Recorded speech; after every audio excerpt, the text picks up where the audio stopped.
Hey everybody, whenever you're watching from, good morning, good afternoon, good evening. Today, we're back in Mechanicus. Oh great. Stream deck is broken. Hey everybody. Yeah, we're back in Mechanicus. We're gonna continue, or rather, we're gonna attempt to finish Mechanicus today. We're gonna go through the boss Gauntlet. And hopefully, things go fine. Hey Spar, doing fine. Sorry I'm late. I had to read up a few things before I started, so anyway. Yeah, that is the plan today. We're gonna try and finish Mechanicus today. Hopefully we don't have any mishaps. Hey Steel. I'm doing great. I'm feeling great today.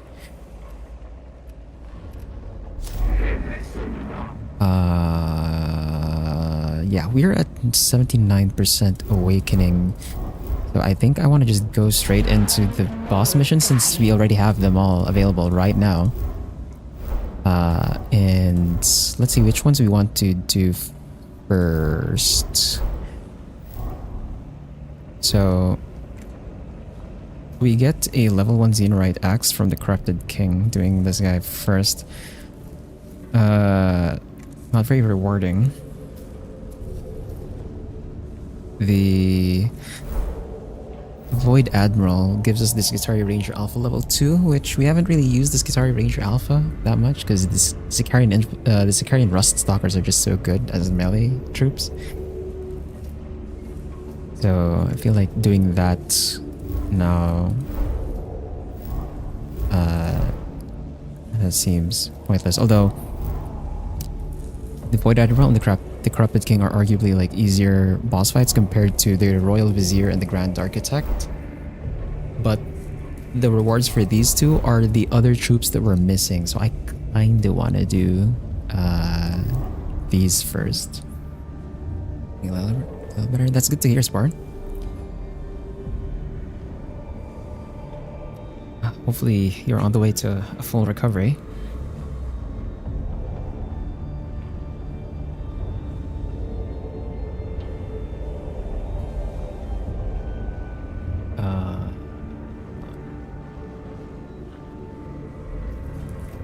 Okay. So, full screen. Full screen? Yeah, for some reason I have to practice my freaking audio cues. I have to say it in a particular way so that the voice commands work. But anyway, I think I want to do.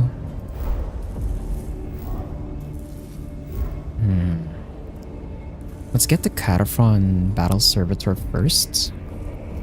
So we're up against Panoptic Spiders, Trek Praetorians, Necron Immortals, Necron Destroyers, Canoptic Acanthrites, and Grand Architect Neftusk. Is there anything I can change in my loadout right now? We already have the Horatio Claw level 3.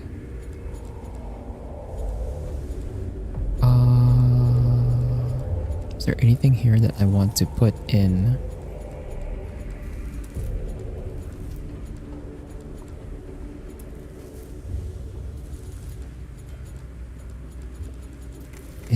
Not so much. With Menarius, he already has the Sufferer. We're using the Xenorite Pattern Volkite Blaster. We never got the level 3 Refractor Field Generator, but I guess that's fine. This guy's weapons are pretty heavy.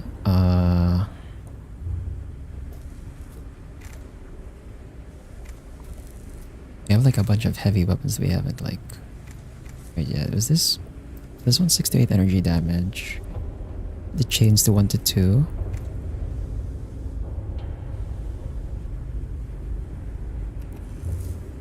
It doesn't tell me the range on this one. But I know that the range for this one is fairly far.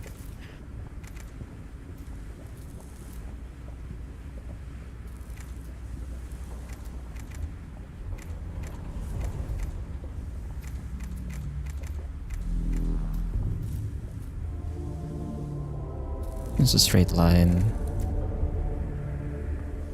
This one's more of a utility item, really.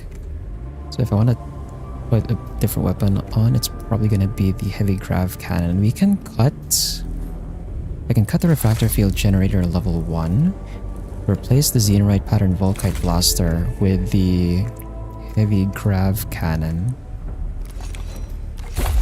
But this one costs us 5 cognition points to fire. With cognition freedom, that we bring it down to 3. Still pretty expensive, but considering this is also the guy who has the free canticles for overzealous, we can easily get past that, I think. So we'll try this on. This one does do a bit more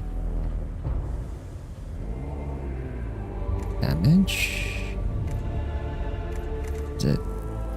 Is this one 6 to 8 energy damage and 1 to 2 to chain targets? This one is just 5 to 7 to the entire area.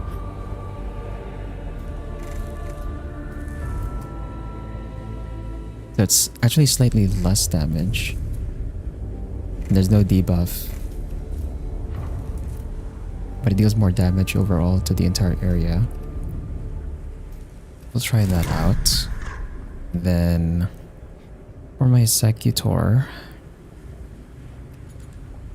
I think we can drop the cognitive canister level 1. We'll keep the cognitive canister level 2. I can drop the phosphor serpenta. This guy can probably carry a bigger weapon.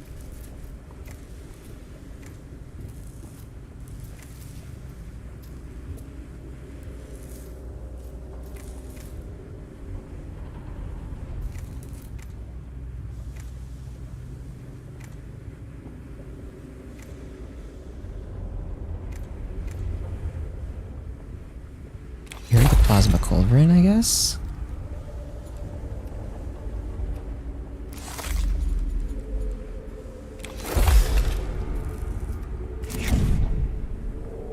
And then for Oriakas, I'm in Gauss Gamma Pistol right now.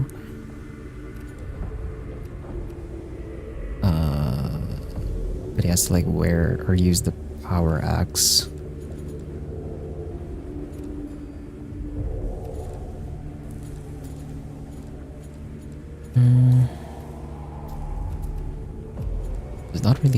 There's not really much I can do with this guy instead. Then over here, we're running the Infestus Mechadendrite and the Solar Atomizer.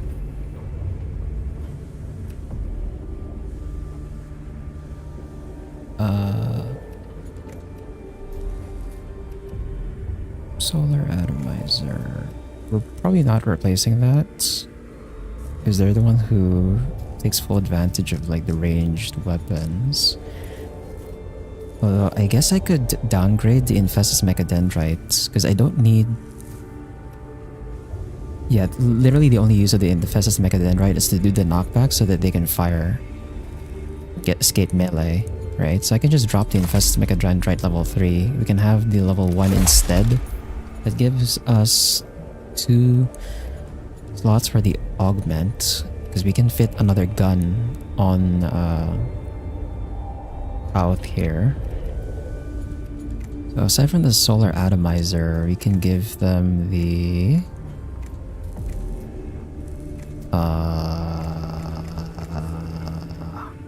it's a strong 2-slot weapon here.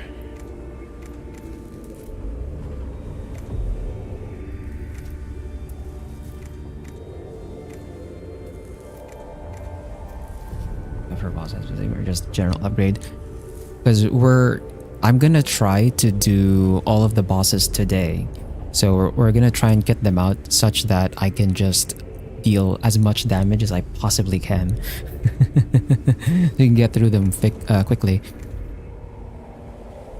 It's like after this, we're not really gonna get any more upgrades. I'm not gonna do any other missions apart from the bosses. So if I remember correctly, we don't have any other weapon upgrades anymore anyway. We're just gearing up for max damage here.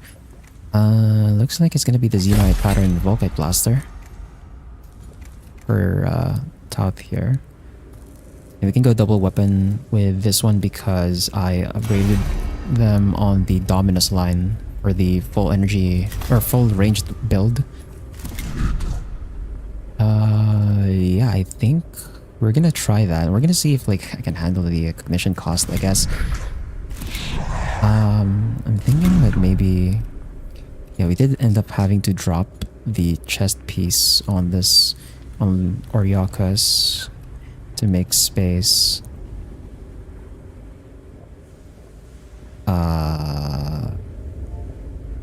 Actually, if we end up getting the Xenorite axe, I can drop the power axe level 3.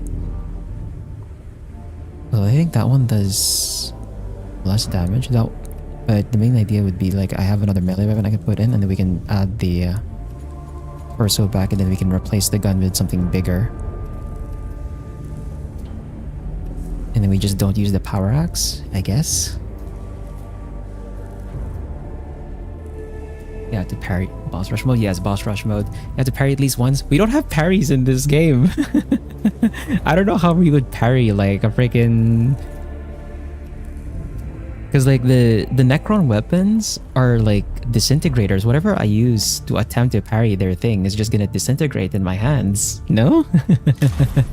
It's not gonna work. Anyway.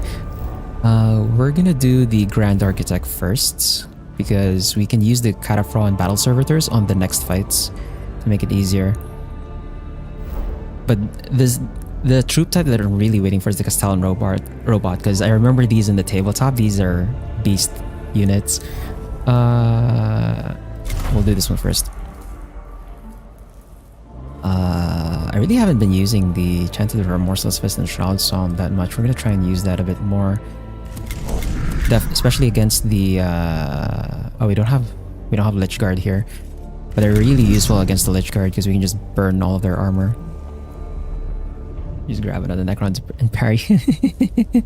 I wish that was a thing we could do.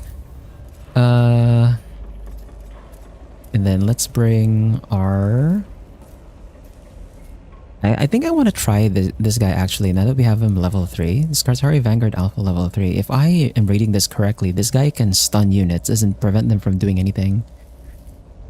So we'll take one Skitarii Vanguard Alpha level 3, one Rust Stalker, and then one Skitarii Vanguard level 3.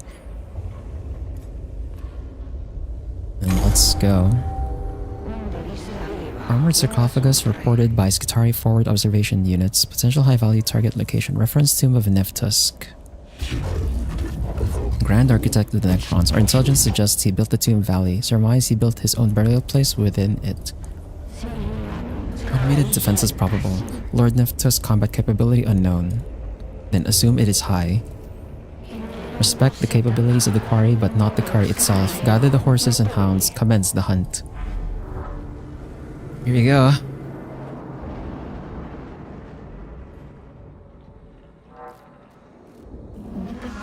Neftusk sarcophagus has passed the Gauntlet of defenses. The Skitarii report automated gun turrets and traps. Neftusk was ingenious when it came to coming up with ways to kill us. Cornered in its lair, the prey seeks to turn. Terminal resistance probable. It fights unto death. Automated defenses are no hindrance to tech priests. A radium rifle and tech lore are his weapons. They've been enough of a hindrance to my Skitarii. For proof, just count the bodies. I pray you have more luck, Magos. There is no luck. The hunt commences in certainty of the kill. Okay. We have... Oh, it's a straight line. Oh my god, that is a lot of... That's a lot of rooms. We have like no chance of lowering awakening level here. Oh my god. Okay. I swear, I don't know why it took me like freaking 11 sessions to figure out that destroying the consoles after you scan them for the Blackstone actually lowers the accumulated awakening level for that mission. We could have probably be at like maybe 60 awakening right now instead of 79% if I was destroying all of those consoles before. But, oh well.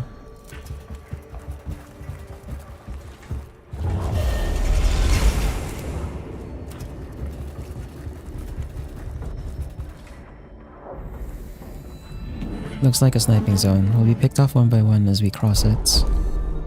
Fences around after this sarcophagus chamber open up into wide space overlooked by several towers. Suppressive advance. Open fire on these towers to move across the clearing and lurking snipers. We'll take this because these two basically say we're gonna get injured. Yep, it's 4 cognition points. Next room. Gonna be awakening 2. Cohort approaches the section of tomb separated from the rest by a moat of churning corrosive chemicals. Crossing this defense is essential but clearly dangerous.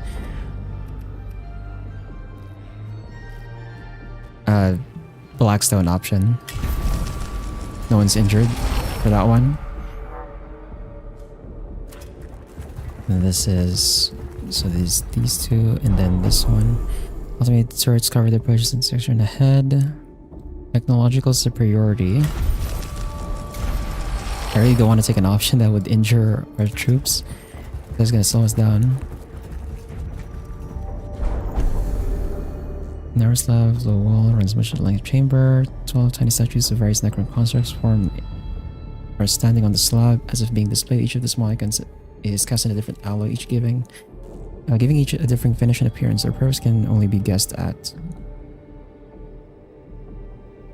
Extirpate, examine, evaluate. Okay, we'll take this one that doesn't raise awakening level. Plus 3 cognition points. Then we're entering the battle at awakening 3. That sucks. Reanimate 1 turn faster. Okay. Let's see this Grand Architect. High value target location confirmed. Sound the horns. The baying commences. This place is not just a tomb, a shield to protect us in our slumber, a monument to our grandeur. It is all these, but it is much more. I built a machine for grinding down the tomb robbers and desecrators who would defile our graves. I built a place of death that would feed your kind into the killing places I prepared. You stand in one such place. Now, let the machine do its work. The works of the enemy come thus to light. Appendix Heuristica 7390. And we shall cast them down that corrupt by their presence. We shall break the teeth of the Xenos that would swallow us whole. I am no soulless peasant. I am a lord of the dynasty of Cesaragon, the architect of your galaxy's next million years. A galaxy where your filth will never again set foot.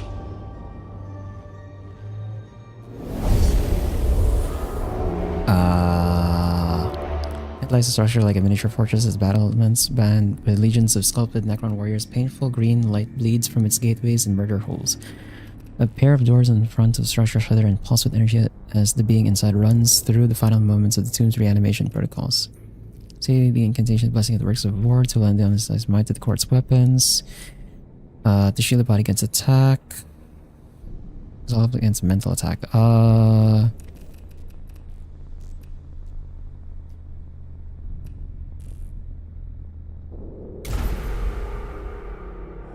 Messiah, Lord and Blessed of Mars, to the edge of our blades and the tips of our bullets grant the furious fires of Olympus Mons itself.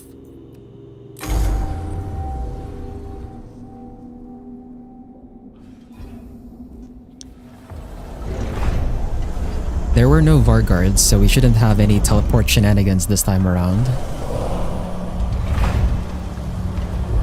That's what he looks like, okay.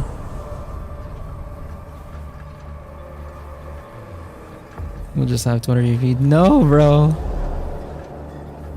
No, I don't want 200 HP. Oh, there's no... Ah, oh no, okay, so the gimmick is the pillars, I think. We're gonna have to destroy those pillars, probably. Is what I'm assuming. Mary's over here. Mary's on the other side. Tauth. Over here. Jeremiah. Over here. And then Ariakus. Over here, I guess. Maybe as me. Nothing then.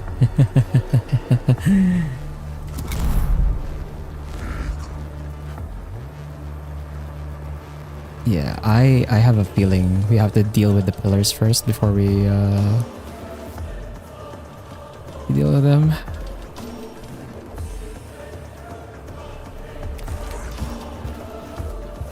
I'm gonna go here. Can I shoot this out of range? Oh, this thing is really short range. It's 8 meters. Oh my god. I did not realize it was that short. Let's reveal stats actually. Okay, 30 health, 15 of each armor type. That's... yeah, that's a lot. Can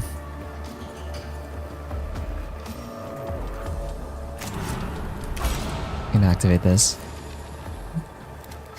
Does regenerate armor? Probably. We can activate armor for our team as well. And then... yeah, I'm not gonna bother wasting my shot against him. I think I have to spend the cognition point here to get to this so that I can get in range of the this thing. Okay, we're gonna focus down the pillar instead.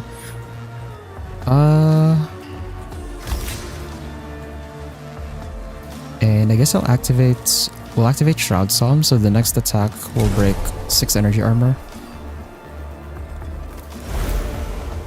Yeah, whittle down some of the armor at least.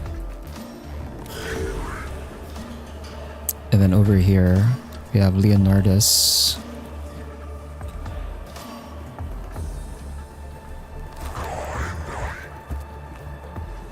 I am going to call in a troop.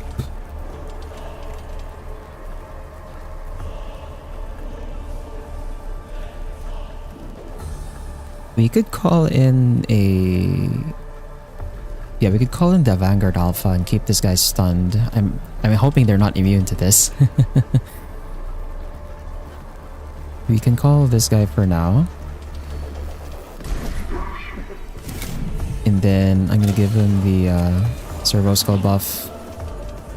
But we're not gonna activate anything else. And I think I'll get on the platform so that we can get to the pillar here.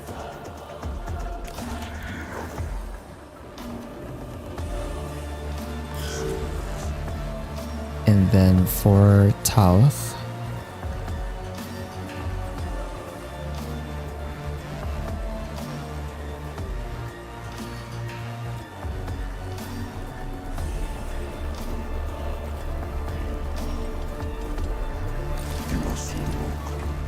I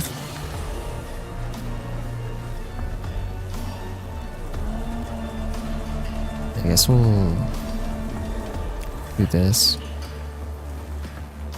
29 health. Okay, so the pillars don't have armor. They just have like 30 health each. It's fine. Go here. And then please tell me please tell me that this works on this guy. Out of range? What do you mean out of range? Wait, there's a... Oh.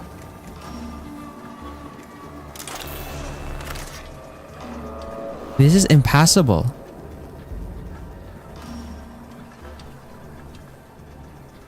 The field, the squares around him are impassable. Wait. So, not only do I have to... So dealing with the pillars doesn't just like lower his defenses, it allows us to attack him. So I think I can't actually attack him at all. I'm gonna move back then. He's a spatial trap, probably. He's like in he's uninteractable right now, I think. I have to hide this guy because I don't want him dying. I brought him out so that we could try and stun him, but we can't even reach him. I'll just go back here then. What right have you to tread this planet? It was ours before you crawled from the swamps of your home world.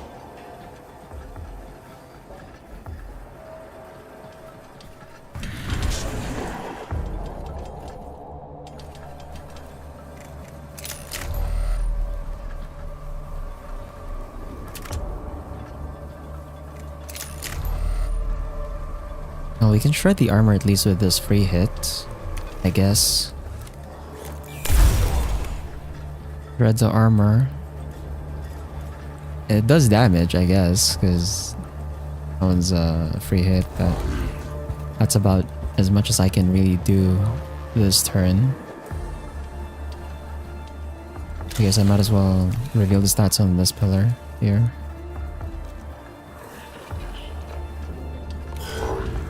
And then for this guy,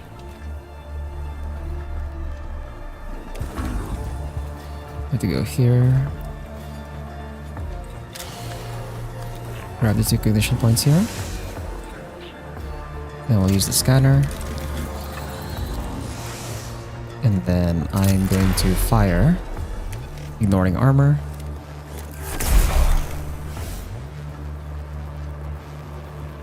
And I guess I can use the rest of my cognition points for the movement so we can get into this swing. And then since I'm not using anything, my cognition points for anything else, we're just going to activate overcharge cognition here. Get off the full. So that at least on our next turn we have a lot of stuff we can do.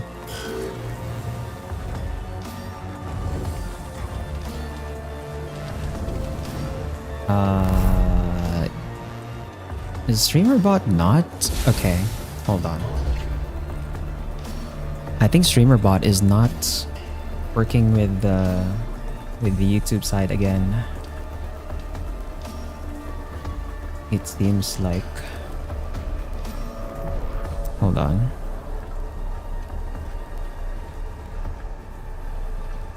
I mean, it's monitoring it.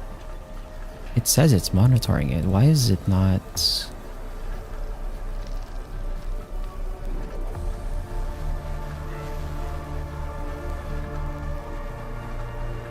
Why is it not working?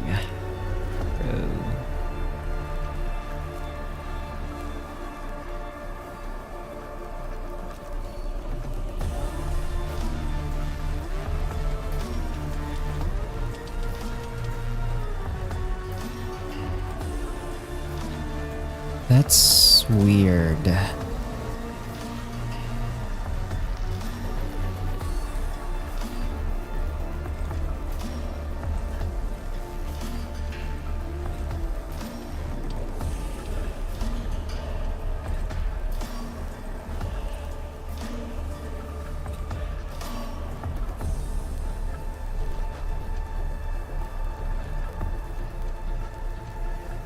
It's not like...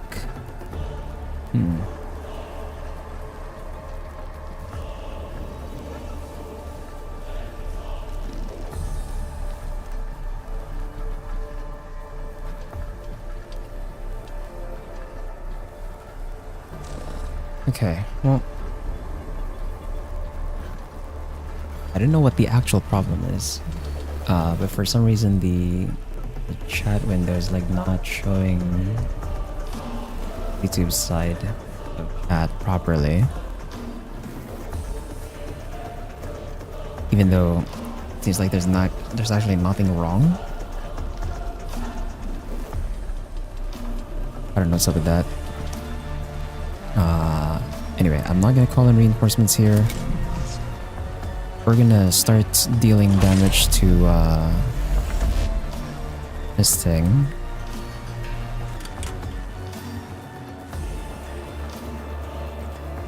Why can't I move?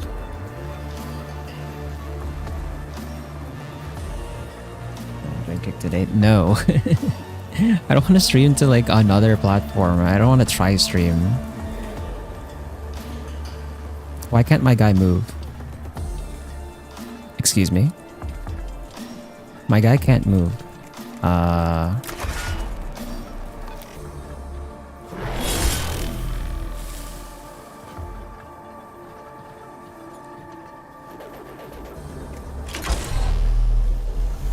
gonna end up dealing damage to myself doing this, but...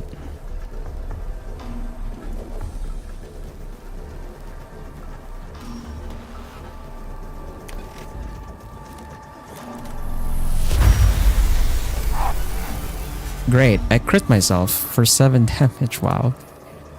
Thanks, game. Why can this guy move, the other guy can't, bro? What the hell? Oh. Anyway. I'm gonna fire this thing.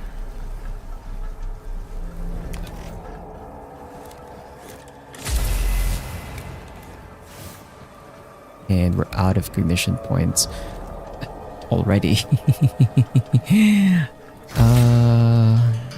Yeah, we could use it here. We only have like one room anyway, so I'm fine using it here right now.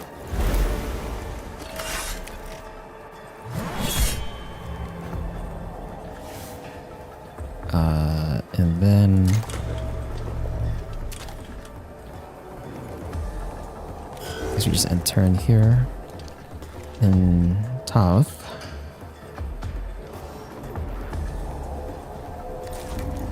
And go here. The nice thing about the solar atomizer is that this thing goes through walls. It only deals 1 to 3 damage though. I feel like that's not worth firing right now.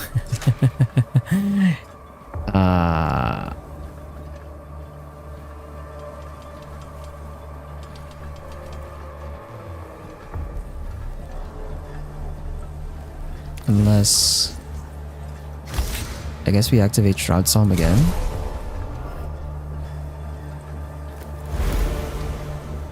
And then... I'll blast it with the with this one. That shreds the armor. And then you go back here, pick up the ignition point, fire the solar atomizer. Now that we've shred the energy armor a bit, this one deals like 29 damage. I might as well activate Chant of the Remorseless Fist as well. So he shreds a bit of the physical armor too.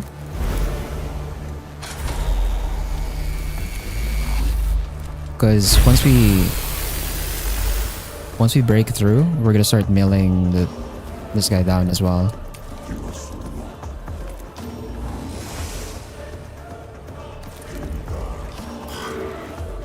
And the Vanguard Alpha can't really do anything right now. I see the architecture of fate. I see your deaths written in stone. All the galaxy is laid out before us, and in it, your species has no place. Okay.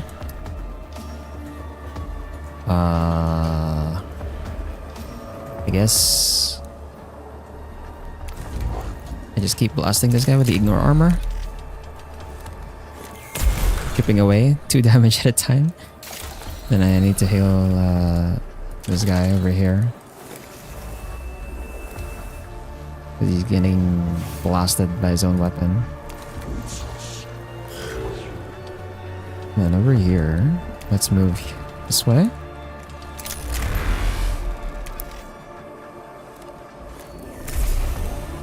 Not reading that. It really isn't. I don't have enough for melee, so it's end turn. Now this is the freaky part. It said extra Necrons in battle. I don't know where the extra Necrons are coming from. This guy is gonna get dragged back in.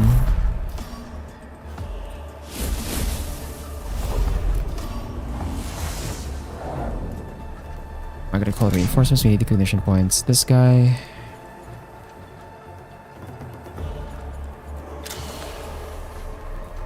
We're gonna reveal the stats on this just so I know how much health we've dealt with. Okay, 19. I'm gonna move this way and then hopefully I don't get stuck in terrain anymore. And then this guy just has to keep meleeing this thing.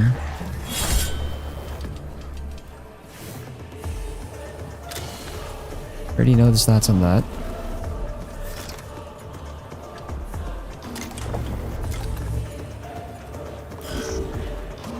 And over here, path can get to this. Taking the mission points again. And then just fire. Once again. 5 to 7 damage.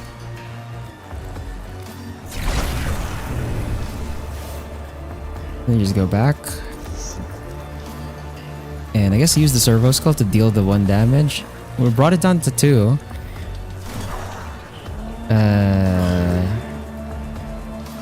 Delay this guy's turn again. For us, the galaxy is made anew. For you, it is ending. Mm-hmm.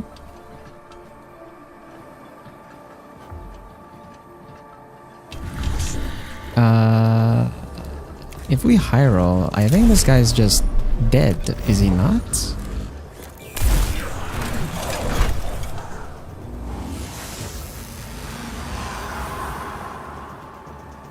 Bro, what was the point of me going on the pillars? What? Excuse me? What was the point of the pillars? Lord Nephthys calls inert. Also, the mission said there were a bunch of enemies. I guess the enemies would spawn if I released him, and then all of the enemies start spawning. But then because I killed him before I destroyed the pillars, it's just over? What? I guess that doesn't make sense. Marked by a shadow throughout the tomb complex, as if the structure built in his command resonated with the force of his destruction. Nephthys' spires will never rise above Silva Tenebris. That's a great strategy. Target eliminated. Flood the hounds and take the trophies. Hunt complete. Necron Corporation. Unfortunate. Xenos construction methods. Greatly desire. Regret. Interrupt. No remains to dissect. The slab grows cold. Things in boss arena. Just ensure watching menacingly. Like I was saying, the Canis, chapter 60. Give thanks only that the enemy has fallen. Care not for his motives, nor for the promise of his teachings. Define him solely by his death and the gains mankind makes thereby. I return joy at Nephthys' destruction. However, I shall not choose to act upon it. We are not yet finished with this world, and the Necrons have not yet finished with us. Further high-value target intelligence still to be acquired. Silva Tenebris still has prey.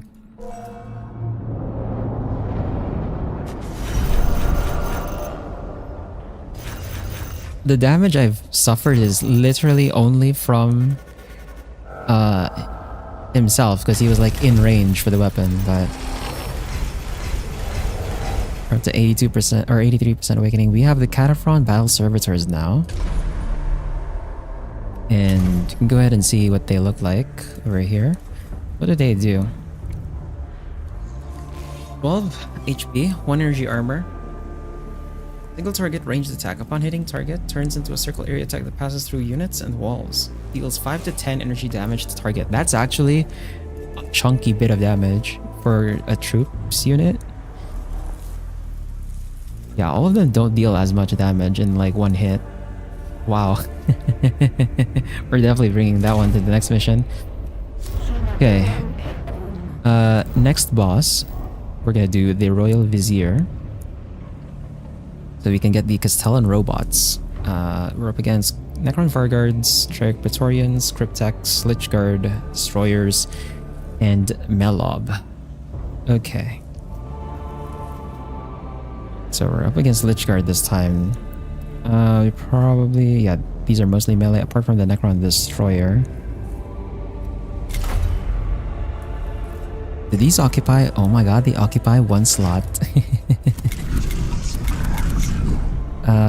Well, we're bringing them for sure. So...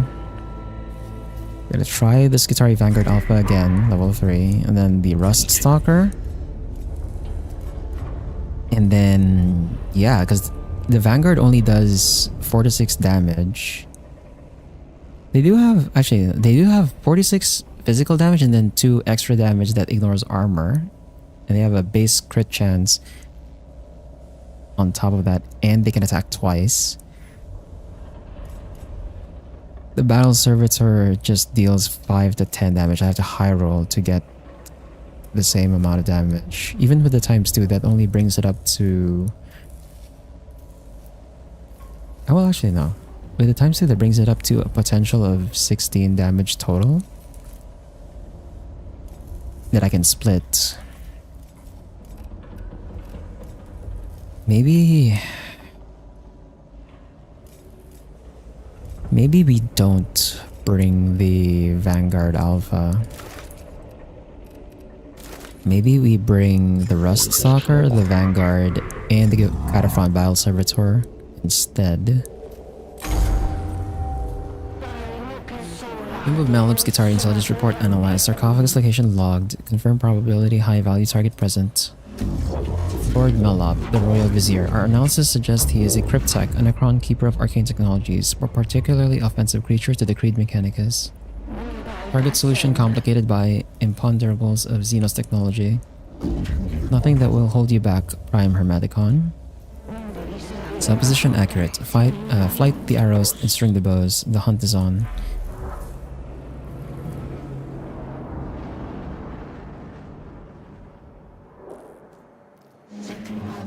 The Tomb of Melob is an abominable place. There's something about it that degrades the Skitarii stationed here. Hallucinations, mental aberrations, it's getting worse. Melob's influence grows as he approaches full reanimation. Target awakening probable. Xenos weaponry certain. If it ends the curse lying on that tomb, Melob has to die. Curse concept illogical. Nevertheless, Melob's death is a principal objective for our mission. The hunt is on. Okay. Oh, it's another straight line. Oh no. These boss missions are just gonna keep racking up awakening. Ah! I hope there are consoles over the room so I can lower awakening a bit before it resolves when we go back to the ship. Hallucinations again. They're getting more and more common and more intense. Melob is trying to defend himself by breaking our spirits before we reach him. Corpse of Skitarii appears floating in midair in the chamber ahead. The dead trooper's body is perforated by several huge, ugly Gauss blasts, and he hovers above the ground with arms outstretched as if offering a blessing. Chemical enlightenment. Remotely activate the cohort. Stim injectors reset their sensory input and cause them to stop seeing the vision. Bro, that raises awakening? Bruh, what the f...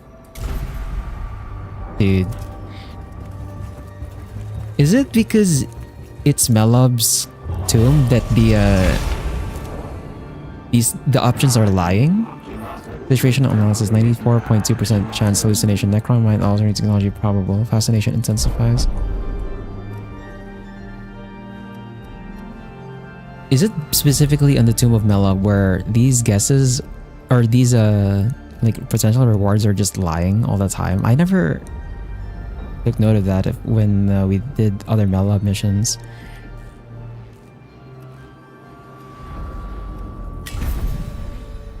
No, but this one, okay, this one actually gave us cognition points.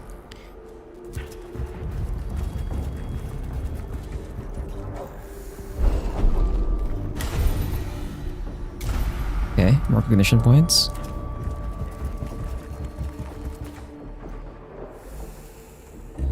Fall into the mortal threat of the enemy. Versus Fulminatus 5931. The broken in body can blame the bullet or the sword, but the broken in mind have all creation to curse.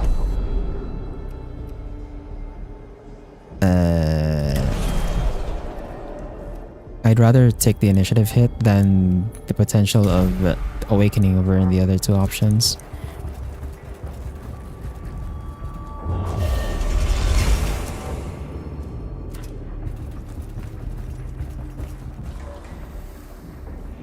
More hallucinations. An enemy in front of me I can shoot, but when they get into your mind, dozens of tiny mouths open on the flesh of waters keep bringing cackling as they pronounce the imminent doom of every human Sylvatan risk.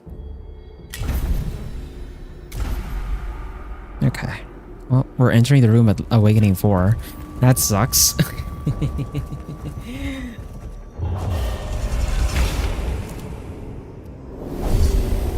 The very heart of Melab's tomb is an immense sarcophagus of polished black stone carved in dense hieroglyphics. Like a vast mind of the profane knowledge of the Necrons, the baleful influence of the Royal Vizier weighs heavy, as if the planet's gravity suddenly increases around Melab's burial place. I found this target location probable. Code Venator in effect. The prey will turn at the baying. New input device detected. Greatly desire. Hieroglyphic upload. Linguistic sample. Full artifact survey. No, Scaevola. There is no goal here save the destruction of the Xenos. Did you think you could enter this place of wisdom without my knowing? I have watched you since you dared breach the orbit of our world. I have heard every footstep you made while desecrating our tombs. I have felt every injury done to our legions. The time has come for your impudence to be repaid.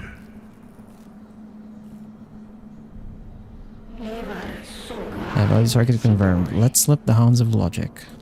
These stars were ours before the first of you drew breath. They still are. And when the last of you is gone, they forever will be.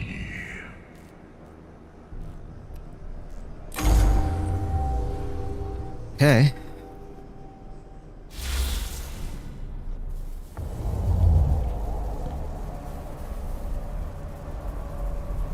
There's a hologram of himself in the back? What the hell?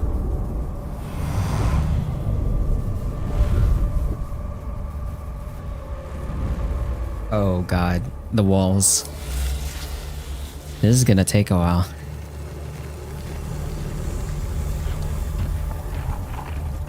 Immortal Praetorian, okay. Actual Gauntlet, we have to go all the way. We have the initiative, but there's a wall in front of us, so I should be fine deploying up front. It's not a problem.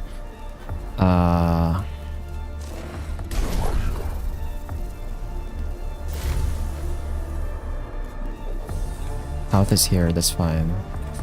Jeremiah.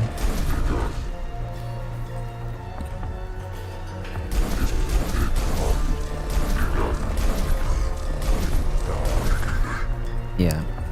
This is fine. The wall is gonna protect me from any fire from them. So we got an immortal. That's two immortals. Then the Praetorian's gonna jump. Our side, that's fine. I mean, I can't stop that.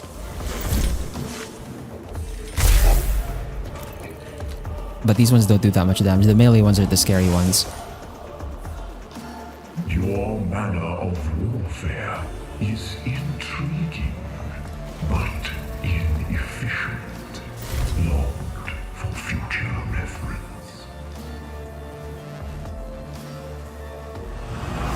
Reclaim protocol.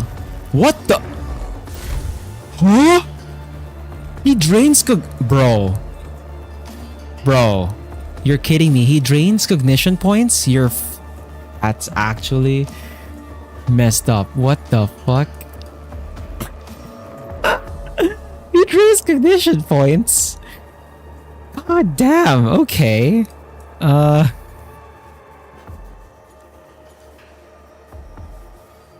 Shit. We're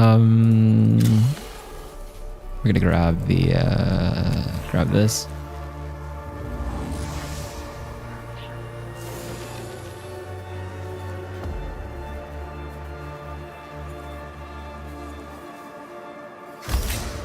Activate this for the armor.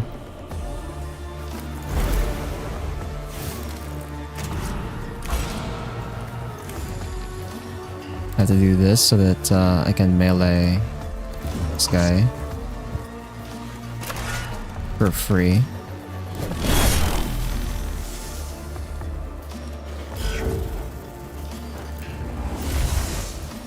It's a good thing I have this guy, actually. Let's grab this one. Cognition. Then shoot this.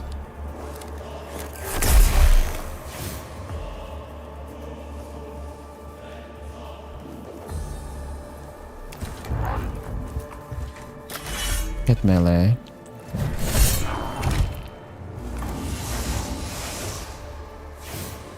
And I'm gonna go here, use the scanner on this.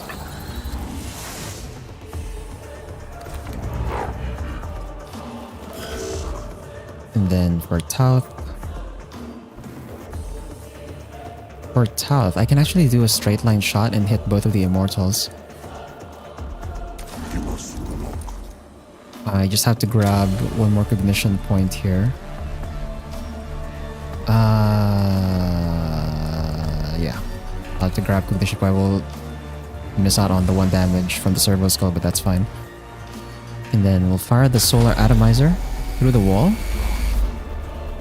Unfortunately, I don't think, yeah, it doesn't reach Melob. But we can hit the 2 immortals this way. Is this a scan? This is not a scan, right?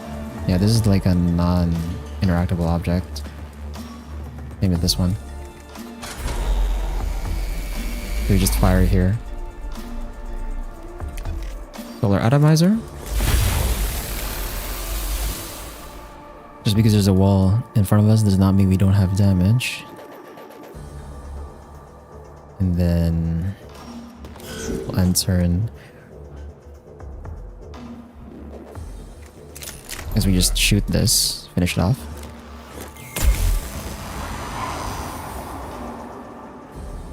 Go here. Grab a cognition point. For servo skull. And then this guy is only 2 off, so I think we're just gonna use distant prayers.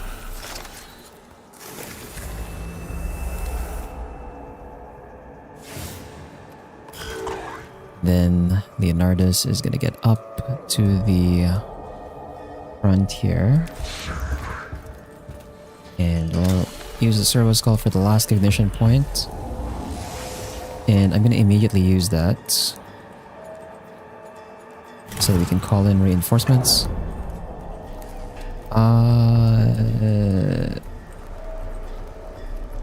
They can call in the servitor actually. I can call in the battle servitor here. Oh, he's big. He's a big boy. Use the Vanguard instead, I guess.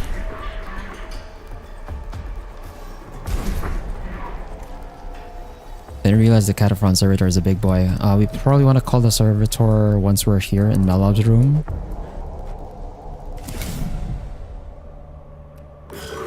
And then this guy can't really do anything, so just gonna delay turn and turn there. Praetorian. This one's probably gonna fly to me. Gate is open. Sucks that they do their turns first, so this gun's gonna fly. Yep. Oh, it flew to my Vanguard. No, not my Vanguard. Ow. That hurt. Not the Vanguard. No. Okay. I think we have the armor. Skull reinforcement right near the boss and one-shot it easy. I can't one-shot it with the reinforcements because I have to do the buffs to the reinforcements, and the cognitive, like the main, well not the main, but like some of the buffs I have available have like a minimum or like a max range, so it's not gonna work that easily, unfortunately.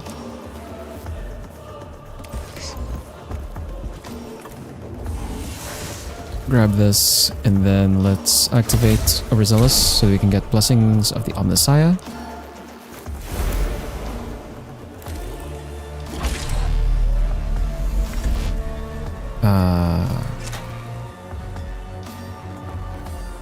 And then I'll get into... It's like your faith is like... Maybe it is.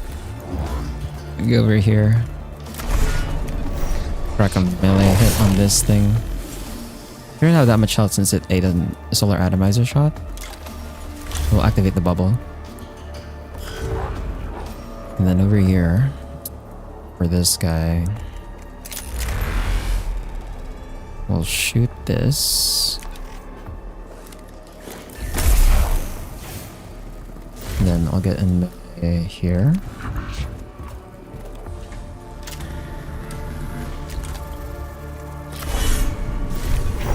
We'll do this. That is not... You're not dead? You're kidding me. I have to eat the opportunity attack, I think. Oh, actually, can I even get in range? This is 1, 2, 3. 10 meters. 1, 2, 3, 4, 5, 6, 7, 8, 9, 10. Okay, we're not close enough for the scanner, so I'm not gonna go out of melee range here. Instead, we're just gonna activate the overcharge cognition so that the rest of the team has a turn that they can do. They can use. And over here, we can fire the solar atomizer again.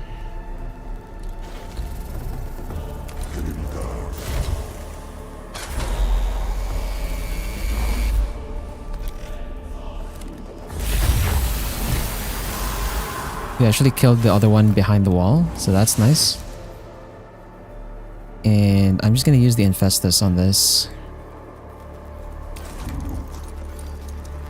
so I don't have to worry about it reanimating. It's a free hit.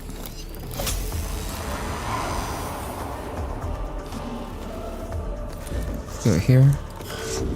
And then this guy will shoot the Praetorian. And then get in range to heal our Vanguard. I don't know how much HP this guy has, but I guess I can melee it.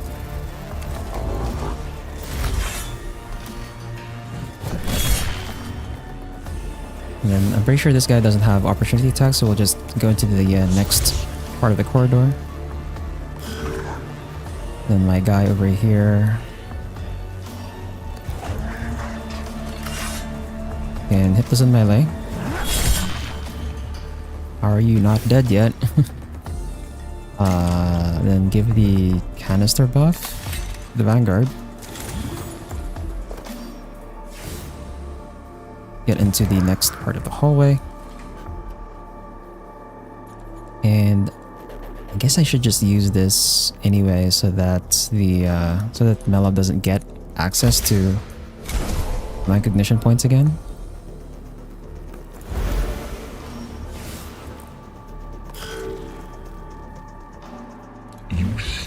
Possess vessels of flesh, so primitive, so exceptionally fragile.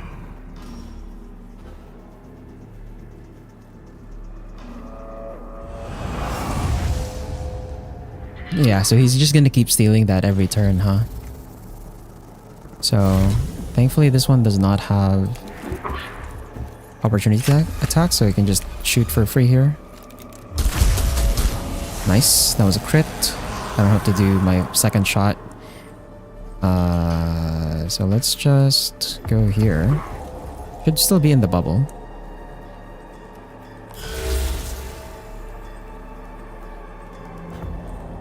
We're gonna rack up so much awakening on this this boss fight.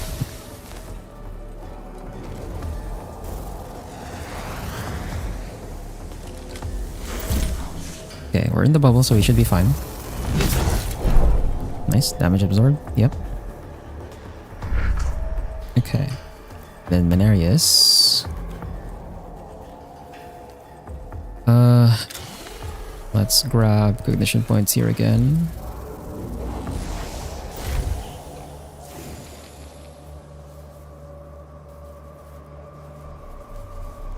This guy can't... Yeah, Mechanicus can't really shoot here because...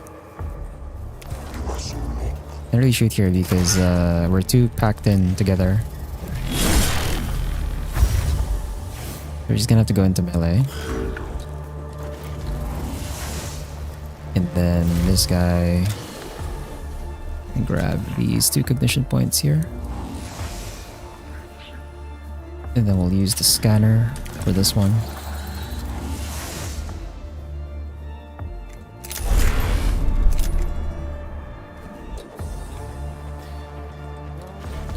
We can go here and shoot. I can't get into melee because they're already like packed in there. But it's a good thing that's just dead. We can move on here. He's gonna steal my cognition points though, so I feel like I should just maximize my movement.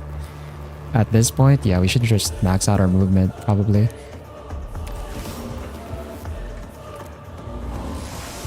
He's gonna steal all my cognition points. Suspect activity detected. Okay, a Praetorian and an Immortal. That's fine.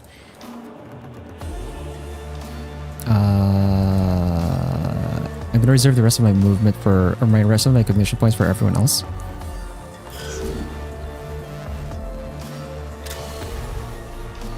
I'm actually gonna... Well, ping... I'm actually gonna use this to ping Melob and also... Oh, he has only energy armor. Okay, that's fine.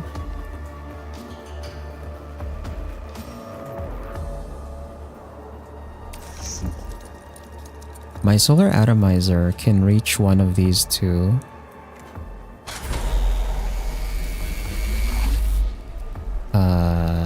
Not this one though, because that's my ally, so I guess we hit the Praetorian instead.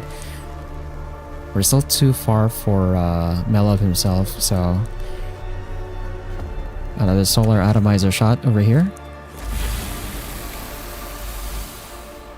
God, we have so much damage on that. Little pass. And then here... I do have to shoot this, I guess, to finish it off. Let me use the servo skull for this cognition point though. And then... Need to heal someone. I guess we can just heal here.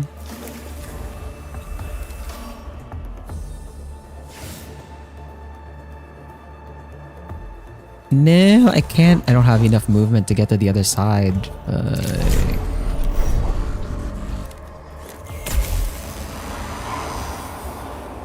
Two of my guys are gonna be stuck on this side of the hallway. Ah. That sucks. Look at the servo skull on my guy here. I'm fine not getting this one. Because he's gonna steal it. Mid-phase primates even master space travel. Mid-phase primates. That's a crazy derogatory term. Okay.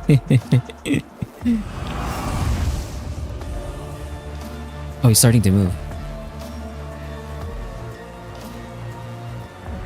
He moves pretty far actually. That was a lot of distance. I'm gonna move my vanguard over here, just behind my other guy, so he doesn't get shot. See what the next enemies are. Another Praetorian. Okay. It's just gonna keep funneling Praetorians.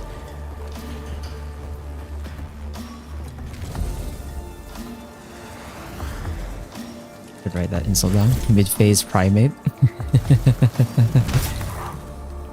Ah, great. My vanguard got smacked again. And yeah, this is what I was afraid of. Well, I might as well just pick up the cognition points here. And then I'm gonna activate this.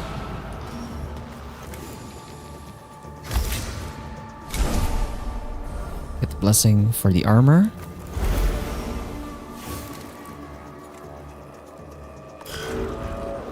And then for my guy over here, Oriakas.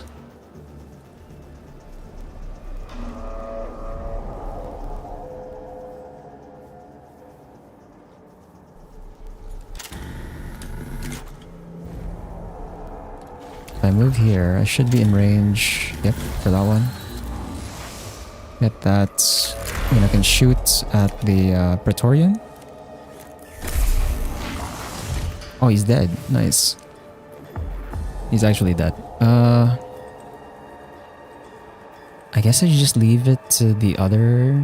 Yeah, I should just leave it to the other units. I should just go here.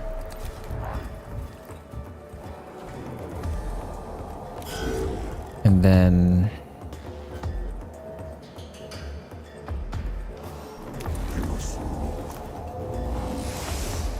I can get enough cognition points. Yep. Get another one here. So I can do another solar atomizer shot. And I can do it at the angle where we can't reach Melab yet, but I can do it such that we remove the corpse, or it reanimates, and deal damage to the immortal.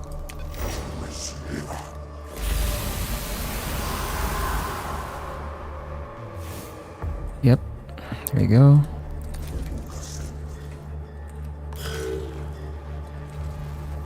Ah, Praetorian flies again. Oh no, my Vanguard's gonna get smacked again? You're kidding me. Ow.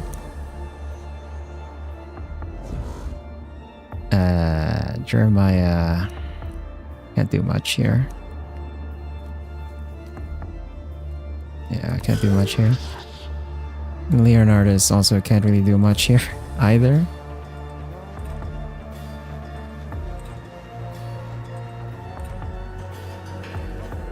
It would be a waste to activate the Canticle right now, because Nephthys or Melab's just gonna steal it. Even insects can threaten in a swarm. That is the respect I will give you. That due to insects. Damn. Okay. Mid-phase primates. And insect swarm. Okay, him getting closer and closer is good for me, at least.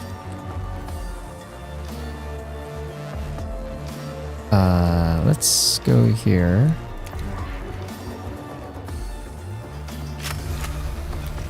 Do it once.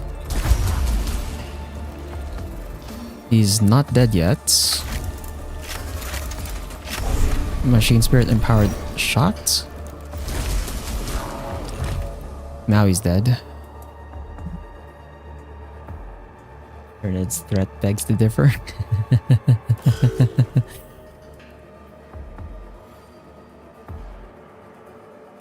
Ah crap, and then my guy's stuck on the other side of the wall.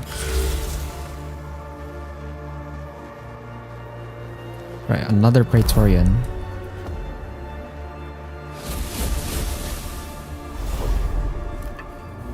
Please tell me it doesn't reanimate right now. Nice dodge.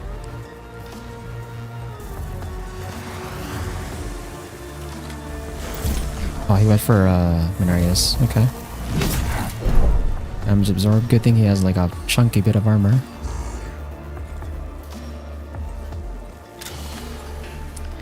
I'm gonna use this. Grab a cognition point here. And then we're gonna use that to activate Blessings of the Omnissiah. And then we'll smack you in melee. I'm actually gonna pop a bubble here. I'm gonna risk the opportunity attack, but the bubble should eat it. And this allows me to actually grab the cognition points here real quick. Yep, that should barely do any damage. I'm just gonna grab the cognition points. Other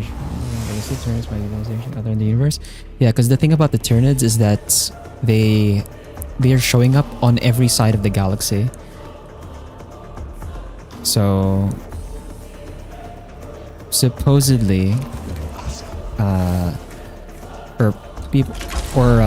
the other factions pretty much assume that the Tyranids have the entire galaxy surrounded. So if you try to leave the Milky Way galaxy, you'll probably only find Tyranids, is their guess. That's the idea. That on top of the fact that they're just constantly adapting. Wow, that was extra flashy for, what is it again? A heavy grav cannon? Jesus Christ, that was a lot of... That was pretty amazing animation.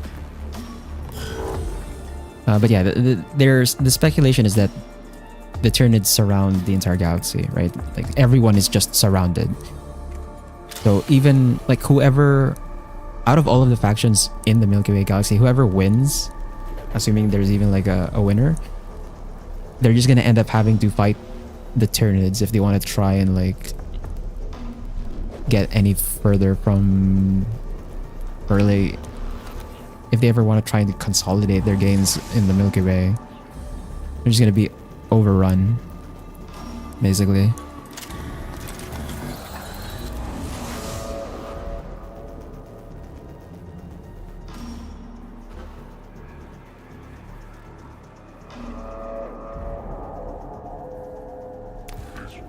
Even the dwarves from there, those are from outside of Milky Way. No, there are no. Yeah, because like the entire. That's the thing about 40Ks. Like you like they make it seem very big. Which, to be fair, like a single galaxy is pretty big. But yeah, like everything that happens in the 40K universe so far that we know of as like part of the story is all happening within the Milky Way. We know absolutely nothing outside of the Milky Way in the 40K universe. Like we don't know what else is out there, basically. Is that why we haven't left the galaxy, or why we haven't returned the moon?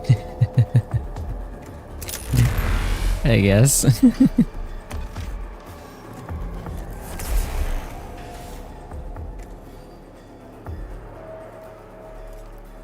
Tauth is next.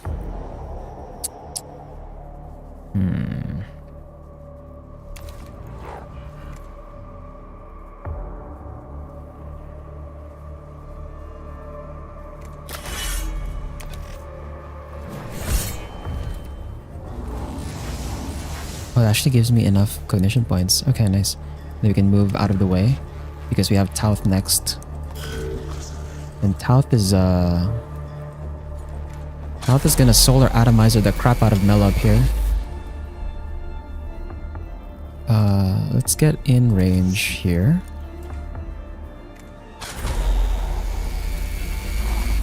No! Ah! We need to move even further. But there's like no space here. Crap. Are you kidding me? So I have to go this way to try and get an angle on both of them? You know what? Screw it. Okay, I'm gonna use the servo skull to get rid of the immortal instead.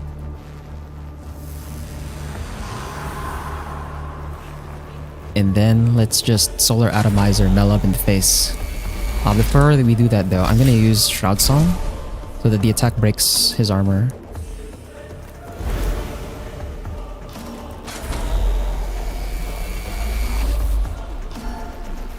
Danger close on Oriakus there. There you go. 6 damage, and we reduce him to 0 armor. All of our hits should deal more damage now. Then we're just gonna stay on the side of the door. No, yeah, this was fine. And then over here, I'm gonna finish this one off.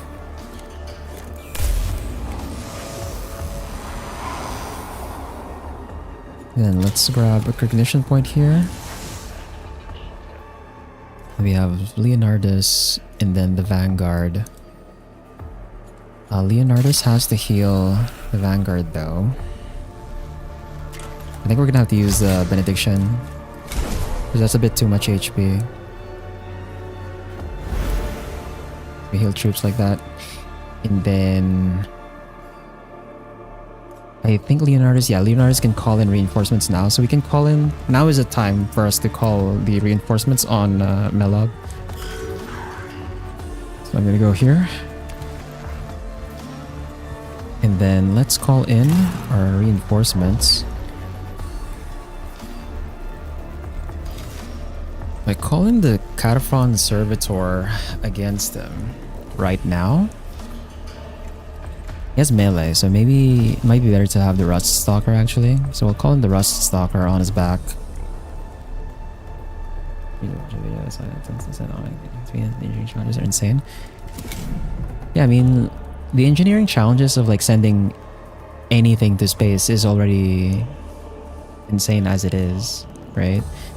Trying to have it be like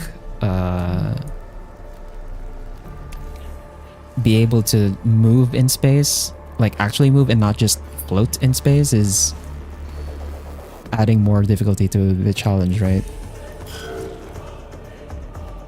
You die here for secrets you could not even comprehend.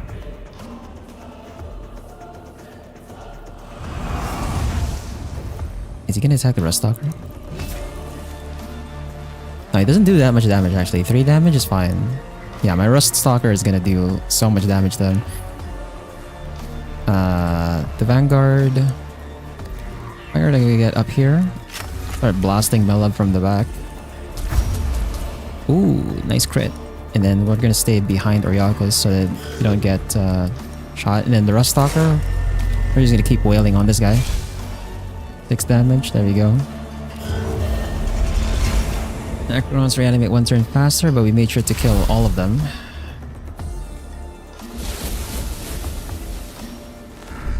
Okay. Let's grab this.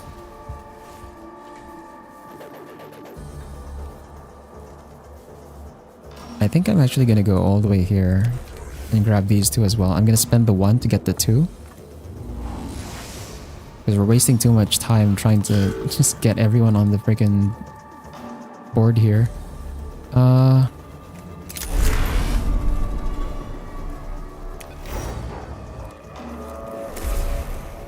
Nice 6 damage there.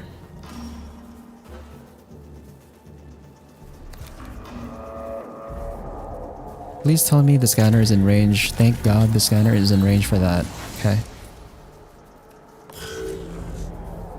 And then for tough, I need to get onto this side. Actually, we do have the blessing of the Omnissiah right now. I can just use it, probably. Right? Oh, but in that case, I shouldn't have done the scanner on this. Probably. Ah, that was a mismanagement of our resources there. We're off by like 1, but screw it. I'm just gonna use it now. The problem is I think I might end up shooting my my rust stalker. You have to thread the needle here. Yeah, I have to shoot in this angle. Very danger close again. But if we crit, Melob is dead. That was a low roll. Okay. And then over here, get Jeremiah to pick that up.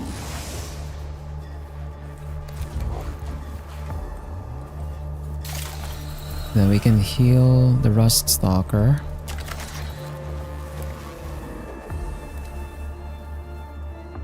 We don't have anyone else who can shoot. I'm gonna spend the 1 cognition point just to get Jeremiah on this side of the room. And then that's it. And then for Leonardus, we're gonna dump all of our cognition points into buffing our troops units here. So I'm gonna give the... So the servo skull's already in the Rust Stalker. I'm gonna give the cognitive canister on the Vanguard. And then I'm gonna give both of them... Actually, can I? I can just kill him right now before he even has a turn.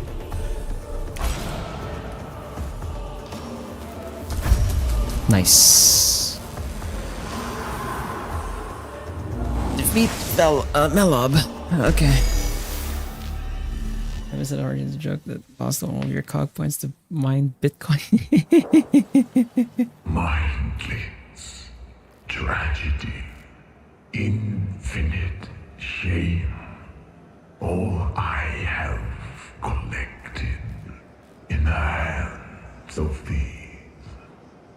these animals. Engineering is approaching fiction. The Columbia class submarine on the plans will have a stable nuclear energy supply for the last 40 years. Damn. But you would need to have food rations that would also last 40 years. Also, I don't imagine anyone would want to have a deployment where they basically live in the sub away from their family for like 40 years. No? Unless they make it in like an autonomous submarine, like a remote controlled one, but...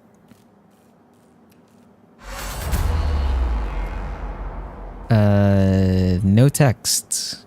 Okay. Here we go. Melob falls. His arcane Necron war gear spraying sparks and waves of radiation. His war form fractures and he collapses to the tomb floor in front of his sarcophagus. The hallucinogenic all over the tomb of Melob finally lifts and the vizier of Silva Tenebris is no more. Parts of the automatic are managed by a newly pushed AI. Bro, stop. Why? Why does everything need to have AI on it, man? Doesn't even need to have AI on it. We just need like remote control, dog. For some of the things, like some of the things they're pushing AI on is like so unnecessary. If you don't need AI on everything, dude, you just need AI on things that like humans wouldn't want to do in the first place. No? Like all the menial repetitive tasks, right? Like they're pushing AI on things that are not menial repetitive tasks, which makes no sense. Like why? High value target eliminated. The coursers are blooded. Hunt accomplished. The royal vizier is dead. Already his tomb becomes less hostile to our forces. Location rough. Tomb, Melob, concept overflow interrupt. Data volumes undefended. Ripe, perfect, eminently suitable for intelligence acquisition. Taken under advisement. Technical visitor. No, Magos. The corruption of this tomb must not spread further. A Malathian Commentaries, Chapter 94. We fight the foe's battle for him when we take his words into our hearts.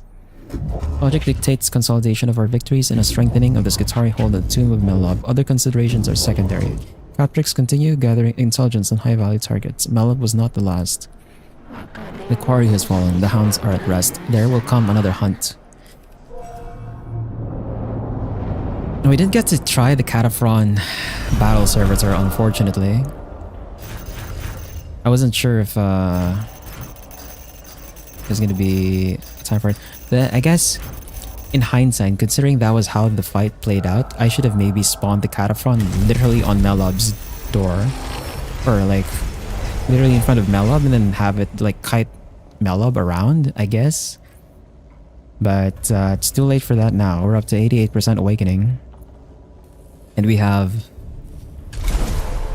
3 more bosses, I think. We have the Castellan robot now as well. Canticle of the Iron Soul. The next attack will deal +8 damage that ignores armor. That's pretty big. Actually. Holy crap. Let's check out this Castellan robot. These things on the tabletop are really cool, but let's see what they do here in game. Single target melee attack. Triggers an opportunity attack. Deals 2 to 5 physical damage to target. Not that much. Gain +2 physical armor, +2 energy armor, but deals minimum damage for 1 round. So you basically lock the damage to low rolls. Spray fire in a cone area attack. Deals 5 to 10 physical damage to targets in an area. Burn deals 2 damage over 3 turns. So it's running the phosphor or like phosphor weapon. Wait, no, not phosphor weapon. Incendium weapon, I think.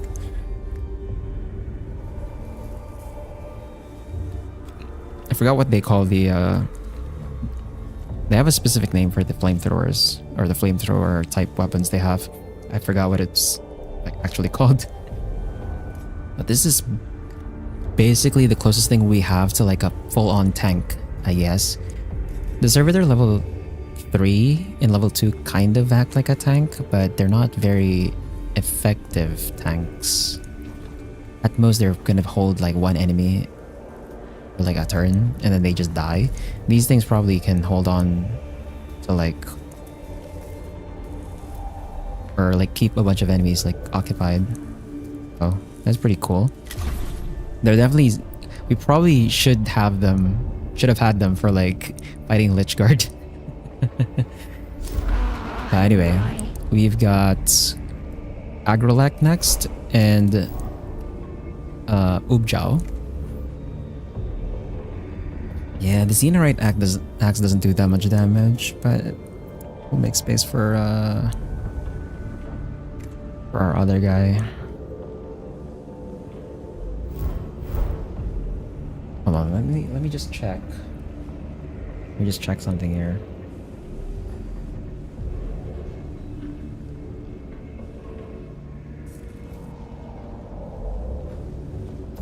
Yeah, I don't know why, but for some reason, and like I noticed it very late too on Tuesday, but it seems like StreamerBot's having issues relaying to YouTube now. So when it was happening to Twitch last week, it was because the StreamerBot was not able to connect to my Twitch account for some reason. Now what's happening with the YouTube side is like it's able to connect to YouTube, but for some reason it's just not like updating it to the chat window of StreamerBot. This mission update, please. Bruh.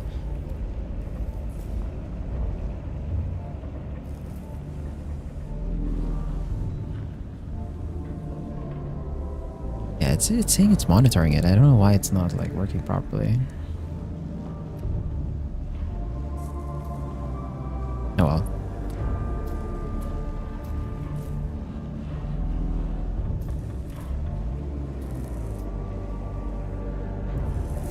So, we can do the Agrolek first, so we can get our Skitaria Ranger Alpha level 2. The weapon reward is like non-consequential to us anymore. This is a mission that we had like for so long, we just didn't do it. I think we'll still keep the armor shred.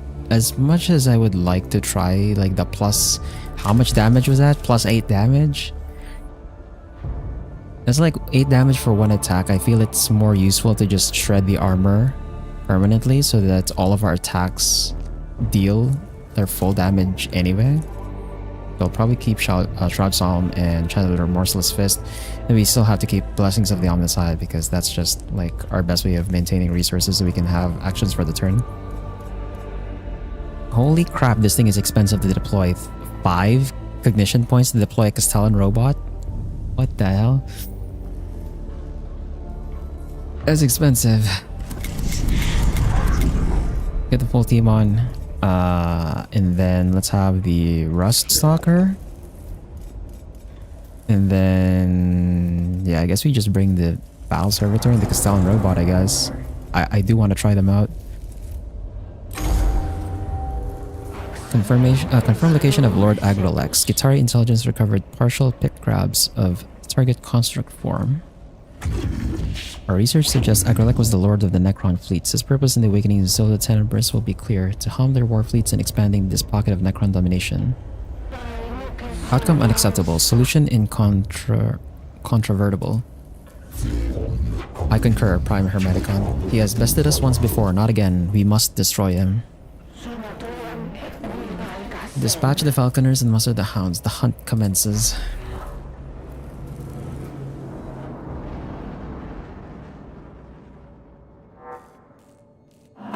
We have learned a lot since we last encountered Agralek, but we know he won't go down without one hell of a fight.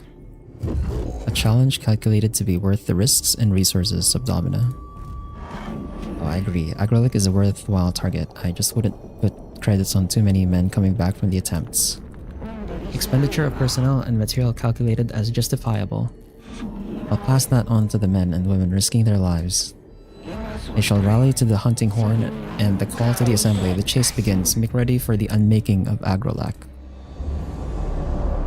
Okay. Man, all of the boss rooms are like just back to back.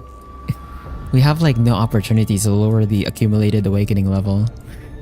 It was probably a good choice for me not to do any other missions before doing the boss gauntlet right now. Because we're cutting it really close actually on the awakening level.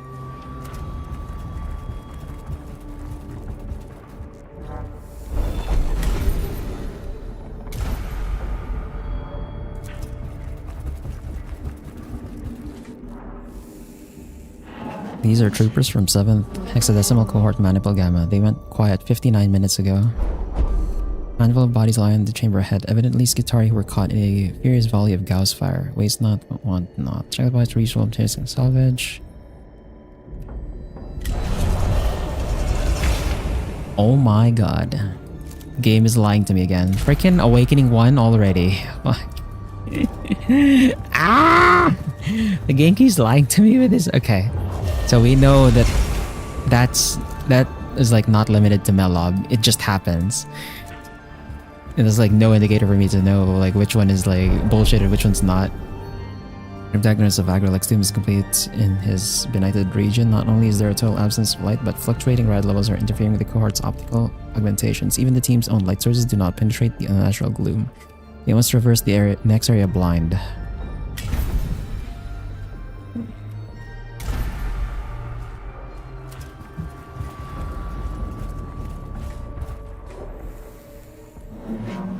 Looks like these scars were broken up by the reanimation protocols and continued with their default programming. Finish this statue. The Necrons have covered their tombs in images of themselves and they still haven't finished.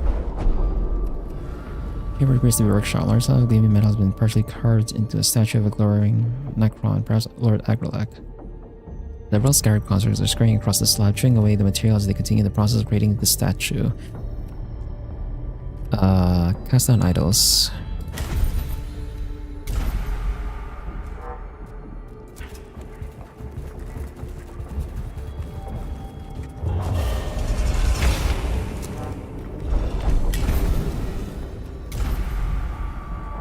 We have to like speedrun Agralek himself so we don't accumulate too much awakening.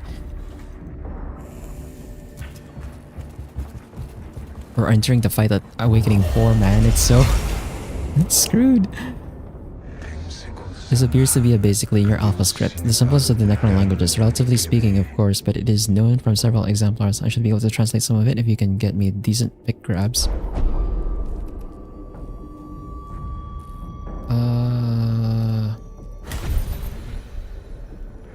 This is a philosophical text. Lord Agralek believes that if the Necrons can rule the stars, no one should. A yearning for utter desolation, the annihilation of all life. I cannot make out the subtleties, but I'm not sure I would want to.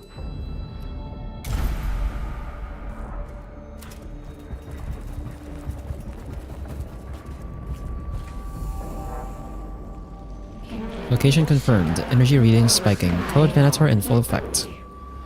We are infested insects to be expunged. This damned creature has been watching us since we entered this tomb. It's been ready for us since the start. A quarry that knows that its hunted makes for the sweeter kill. Formulate target solutions. Now the prey is at bay. I have awoken into the company of these fleshly vermin. Tomorrow we conquer. Today we clear the filth from our doorstep.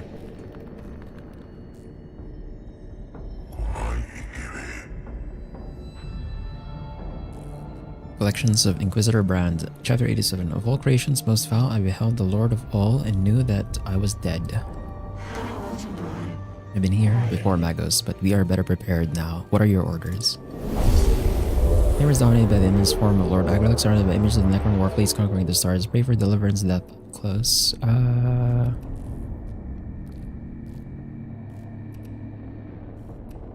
Hold back and engage the enemy from range of... I know that Agrelec was melee, right? He was not like a ranged unit. If I remember correctly. I don't remember him shooting in that first fight.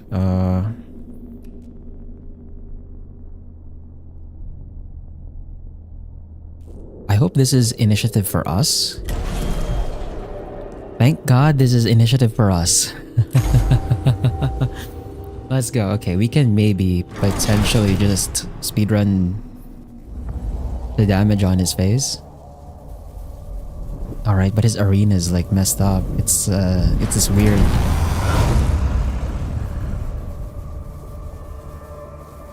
His arena is like a weird spot. But we have a deployment in this entire line. Okay. Then we just have to worry about warriors, but warriors are not a big threat.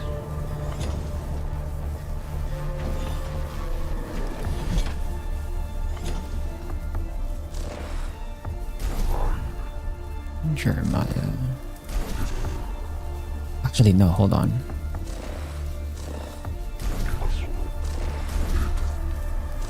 We have Tauth. I think Tauth can reach with the Solar Atomizer from here. And then... Oops. Then we'll have Mechanicus. Mechanicus with the Graph Cannon probably next to her. And then Leonardus. Leonardus doesn't really... I mean... doesn't really fire his weapon, really, though.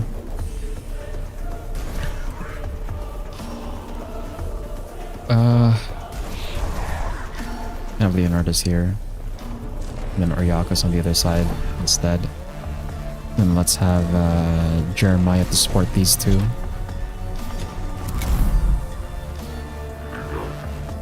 Okay, and Oriakos does not have the range for that. These are individual towers for the cognition points. But we're starting full anyway, so it's fine. Out of range.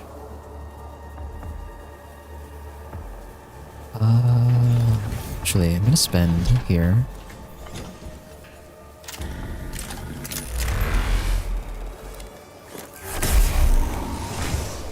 Oh, he just one-shot him. What the hell?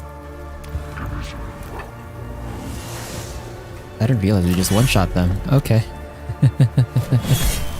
We've outscaled Necron warriors so much we actually just one-shot them. I didn't realize. Okay, that's fair. Grab this and then we'll top up on cognition points so that everyone has actions. And then Jeremiah. I'm gonna reveal stats on Agrelec just so I know how much damage I've dealt. So it's mostly physical armor. Okay. 40 health.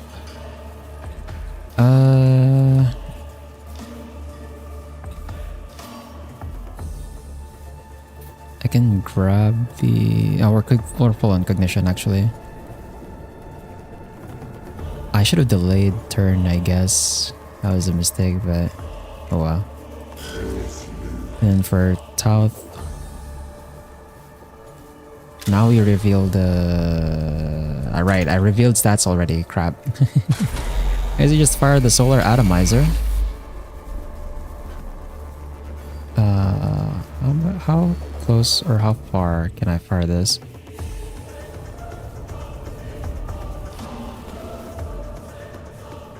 So over here, I can fire with both weapons. We'll use the solar atomizer for... Ah, well, actually... I'm gonna activate the Chant of the Remorseless Fist to lower his physical armor.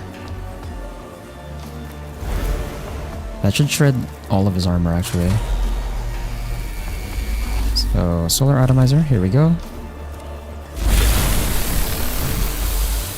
And then we'll fire the Xenorite Pattern Volkite Blaster. That should reduce his movement speed as well, so it makes it easier for us to kite him. And that was a double crit too, that's pretty good.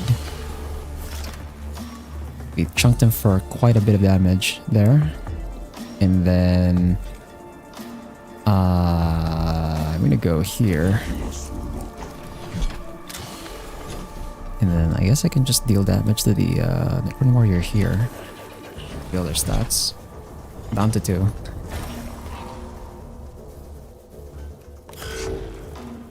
And for Mechanicus, I'm gonna grab a cognition point here. And then we're gonna activate Overzealous to get the blessings of the Omnissiah, fill our cognition gauge back up. And then the grav cannon unfortunately has shorter range. I have to get in real close.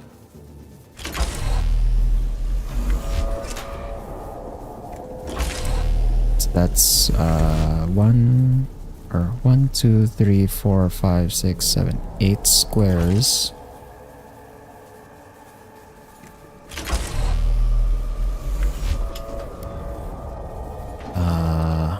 Even if we go up to here, it doesn't reach. So I have to actually get up to here, maybe?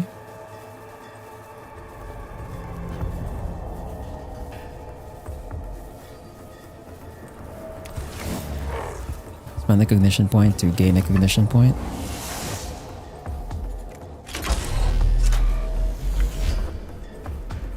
All the way up here.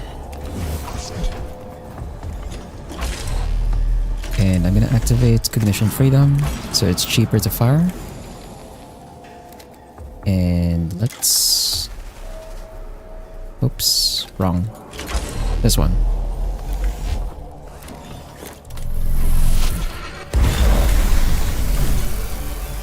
Well, the grab cannon didn't, did not, high roll there. And then I think we'll save the cognition point for Leonardus so that we can call troops and give buffs. So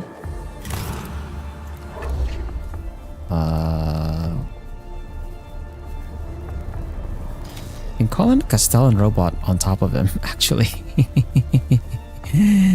That works. Call a Castellan robot on top of him. We'll give him the servo skull.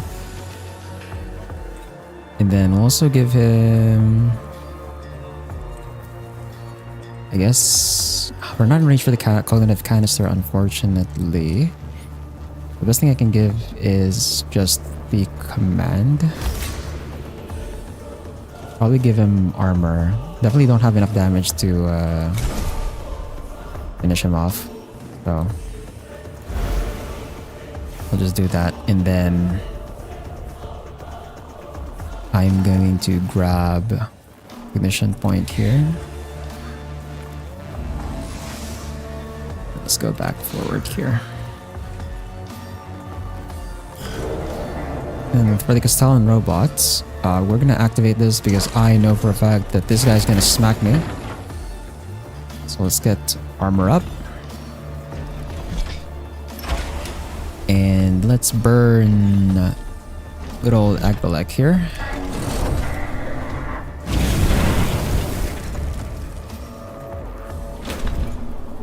And let's go to melee.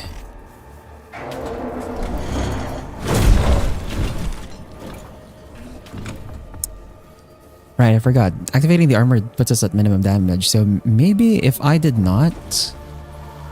Actually, now that I think about it, if I didn't activate the armor and I just attacked... If we high roll, that's 11 plus 6... 17... 18, 19... If I high rolled, I could have actually killed him this turn. God damn it. If I high rolled, but like... I guess it's better not to gamble that. I sailed the void for 1,000 years. I fought the war in heaven. What can you do to strike fear in one such as I?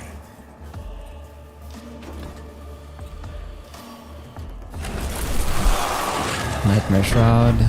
I have no idea what that does. But the Castellan Robo tanked it. Tanked it, okay. Yeah, dude. Serious. If I high rolled, he would actually be dead. He would actually be dead this turn. Why did I give him a turn to live, bro? I should have just killed him there. Ah!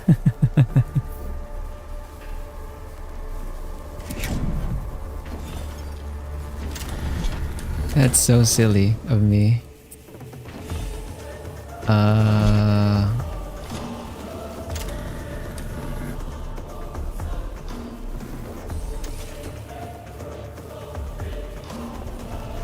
Let's go here.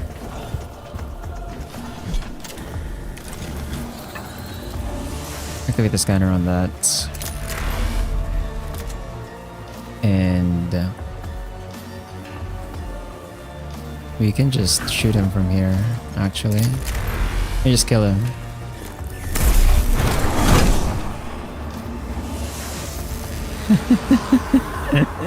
You could have killed him earlier, a turn earlier, if I was not being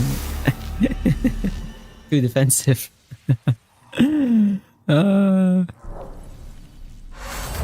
Lord Agrilek falls. Spewing sparks and fire. The Void Admiral collapses in a heap of wreckage that begins to teleport away, piece by piece, revealing for a moment the complex working of the warp form underneath. Finally, Agrilek is no more. In a burst of terminal data that leaves an echo of his death etched into the noosphere.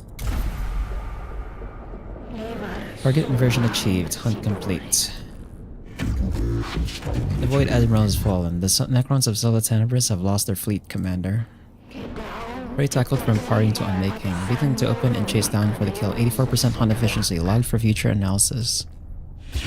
Scutaring the Tomb of Agrilek are reporting decreased coordination among the awakening constructs. Consolidation activity not the concern of a prime Hermeticon. Key target acquisition ongoing. There will come another beast. There will come another hunt.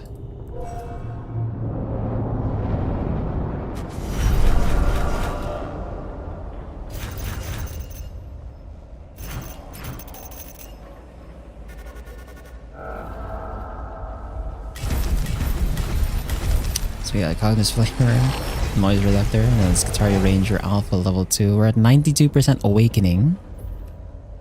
We're really cutting it close. Because we have 2 bosses left. So we have the Lord of Ubjao. We got the Corrupted King, and then we have the final boss, Zaragon. Oh! Ubjao better not take too many turns, otherwise we might be hit with a game over. There's that Ranger Alpha level 2. It just gets stats, doesn't get any upgrade in abilities, huh? That's kinda sad, I guess. I don't get that much else. I guess the main breakpoint is you really want to get to level 3. Oh well. Yeah, we're just gonna go into the next one.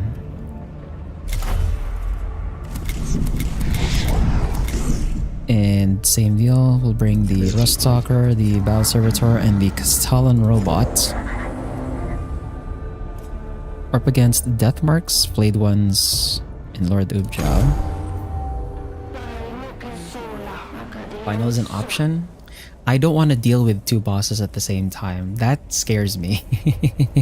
I'd rather go and do Ubjao now so that it's just us with Cesaragon. 92 is less than 100. No, worst case scenario with this one is like we go up to 96 or 97% awakening, right? Which means we have like 3 awakening left. But as long as Cesaragon is gone, I think it should be considered like a victory condition, since like he's the main boss. I don't know actually. I'm just guessing, because that seems to be what is being implied by, you know, all of the missions we've done so far. Secretary operations in the Tomb of Ubjao. Report probable sarcophagus location. Target reanimation unknown. Ubjao is a plague upon Silva Tenebris. His ranting broadcasts have demoralized the Skitari to the point that they were barely maintaining a foothold in his tomb. If he wakes fully and becomes an active combatant, the Skitari will have to fall back. Profile includes probable player virus infection and extreme behavior unpredictability. Standard Necron Warfare target protocols ineffective. New coursing solutions in progress. We have a chance to cut out this cancer, then we must take it. Influence Excision confirmed this objective. Lord Ubjao must die. Release the hounds.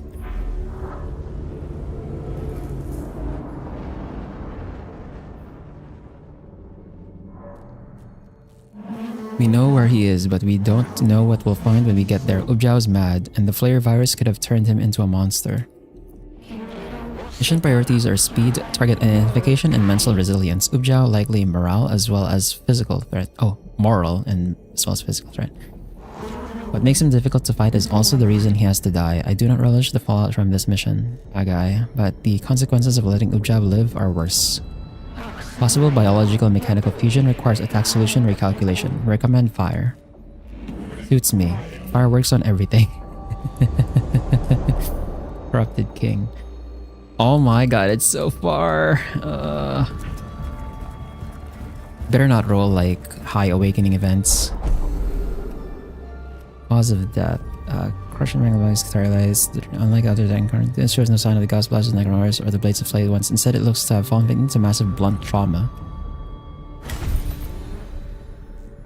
Evident presence of high value target. Full reanimation probable.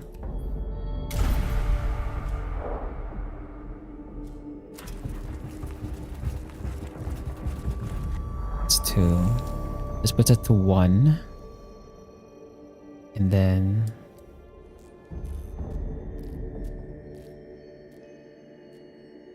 Awakening 1, and then that's 2 pips, another 2 pips, Awakening 2, 2 pips, 2 pips, Awakening 3. So as long as if we don't get unlucky with the RNG in the rooms, then we can get to Ubjao with Awakening 3, and then possibly I can just mow him down before we get any more awakening level.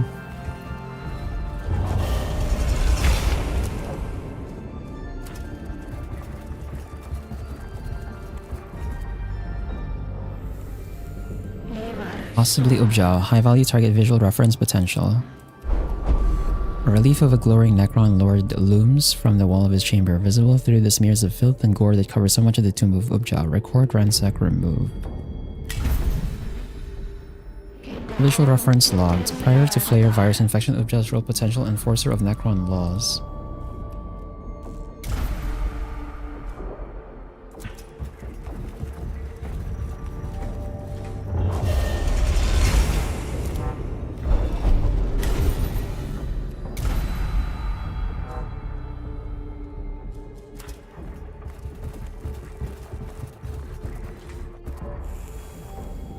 It almost looks like a ritual site. Do these things have a religion, or it could be a trap?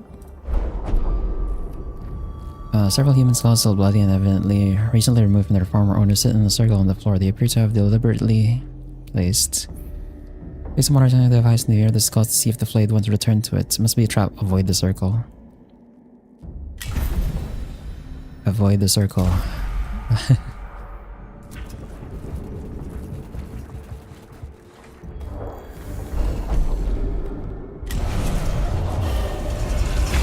No! Fuck. 3/5 of Awakening? We're gonna enter the fight at Awakening 4. God damn it, bro. I just said if we don't get unlucky, we'd enter the fight at Awakening 3, but no. Higher probability. Follow Trail of the Prey. Close in on the quarry. Let the vein commence. Let know how to shear in case the target returns this way. It's not purposeful.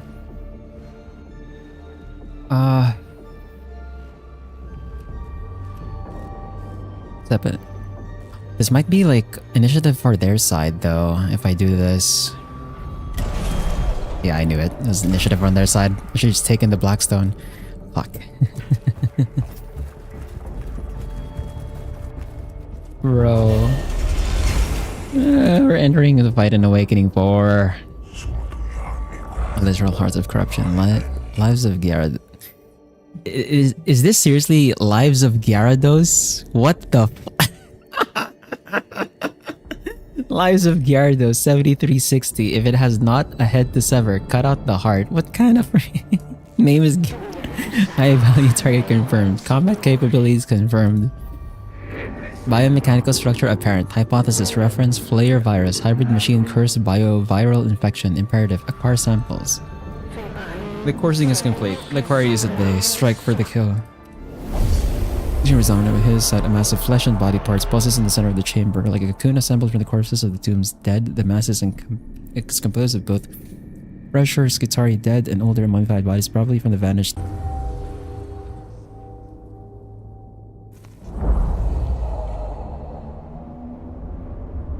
Oh, he looks bloated. What the hell?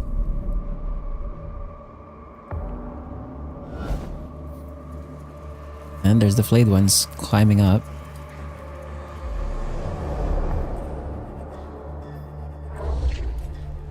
Oh, is this a... It's a tower. Dog. The stage is a tower. We have to like climb our way up to fight him? Oh man, that's... And they have initiative too, so they're gonna get to us first. Ah. That's not cool, brother.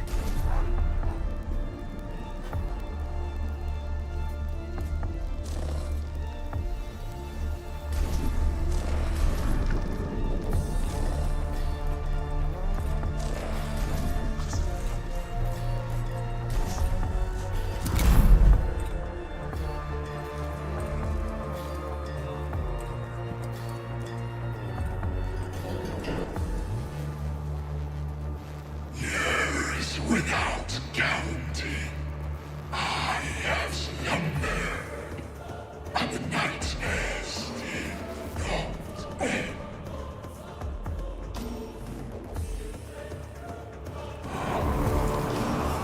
Endless legions. Is he just gonna keep calling? Oh my god, he's gonna keep spawning flayed ones. Oh no. Brother. He's just gonna keep spawning flayed ones, is he? Okay. That's not gonna be... Oh, I just realized as well. There are no cognition towers here. Oh my god, wait. I have to fight him without any... Brother. That's messed up. So my cognition points for this fight I have to get from killing the flayed ones. Oh no. Oh no.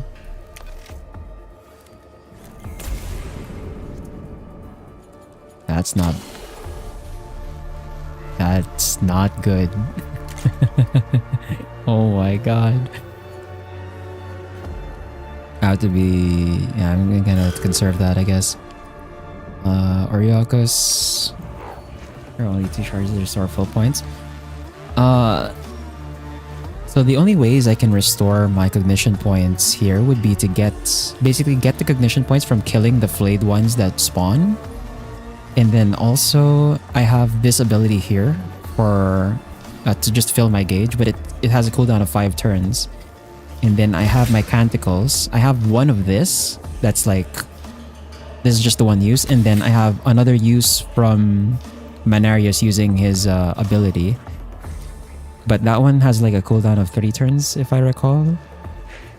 And it also requires me to already have the cognition points in the first place. So at some point, we're gonna be really dry on actions, I think.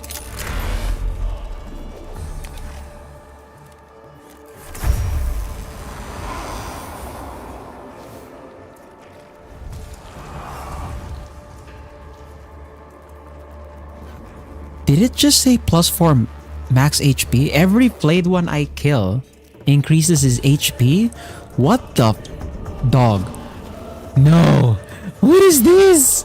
Ah! How much HP does he have?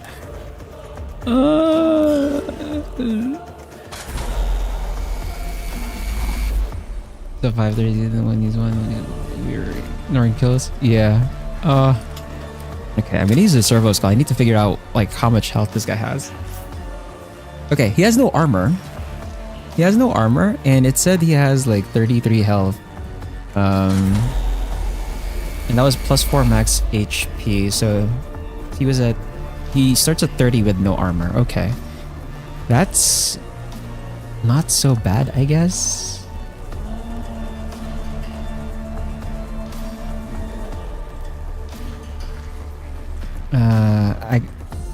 On the bright side, I can just keep shooting him with the solar atomizer from below. But this is really expensive.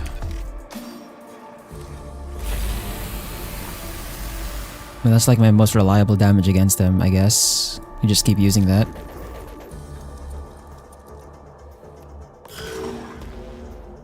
Then over here, let's bring Leonardus this side. And I'm just gonna call a unit right now. We're gonna call the... The thing is, I don't know how much damage this guy does, but I'm gonna risk it. We're gonna call a Rust Stalker right on top of him. I'm gonna call a Rust Stalker right on top of him. And then we're gonna give the Servo Skull to the Rust Stalker. And then we're gonna give him the Cognitive Canister as well. Yeah, I can kill it with the beam. It's just that the beam is expensive. It costs me 5 cognition points to fire. So, considering we're gonna be running dry, it's like gonna take a while. I can maybe get off 2 shots before we're gonna be like really dry on cognition points. But maybe with the Rust Stalker I can deal enough damage, because we've brought it down already to a small enough HP.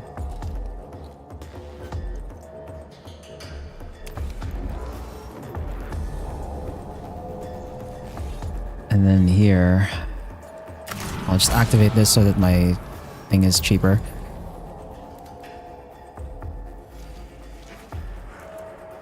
And I guess I have to... I guess we use this now, actually. I use this now.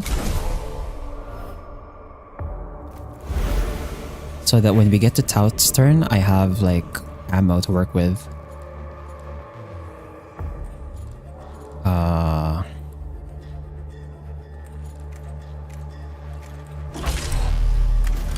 And then let's also activate this for armor.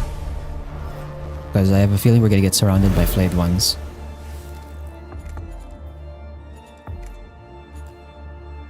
And we'll just conserve the rest of our cognition points.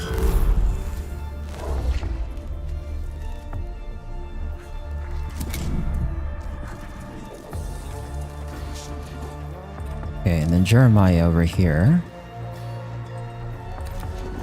Go this way. And I can't shoot anyone. I cannot shoot anyone with Jeremiah here.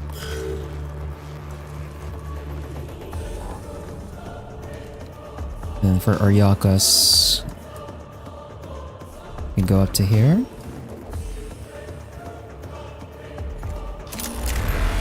We can shoot this.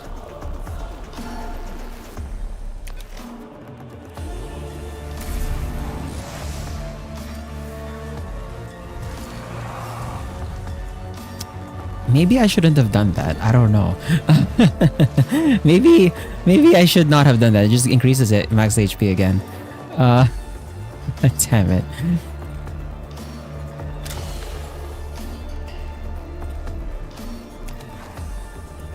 It's gonna reanimate in like 2 turns.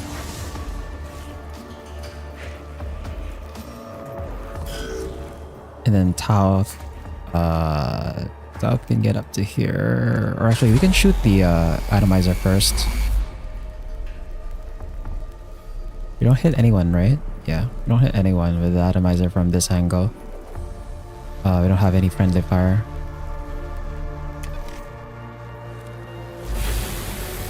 It's 11 damage. He's down to 7. I think we might be close to the Rust Stalker being able to do it.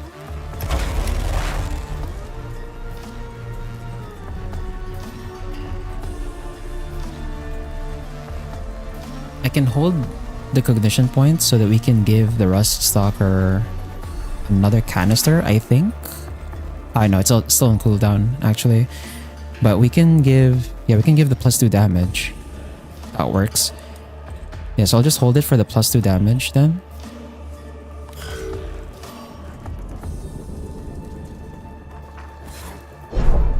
Good thing we were armor earlier.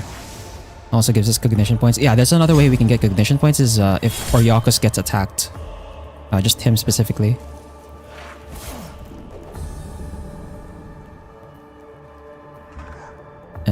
Then Leonardus. Oh wait, no, we can still give... Okay, nice. We can still give the cognitive canister buff. And then I'm gonna give him another +2 damage. And then, can I command... Why does it say 0, dog? I'm in range. I'm in range. What do you mean it's a 0? What the fuck? Excuse me? I can't fire command this guy? What? Even though the Rust Stalker is in range? What kind of... Huh? Okay, well, I'm just gonna smack the flayed one then, I guess. Or actually, no, I'm not gonna smack the flayed one. If I kill the flayed one by accident, it's gonna increase his HP. So I'm just gonna let the Rust Stalker do his thing and just one-shot him. Nice. Okay, that works. That works.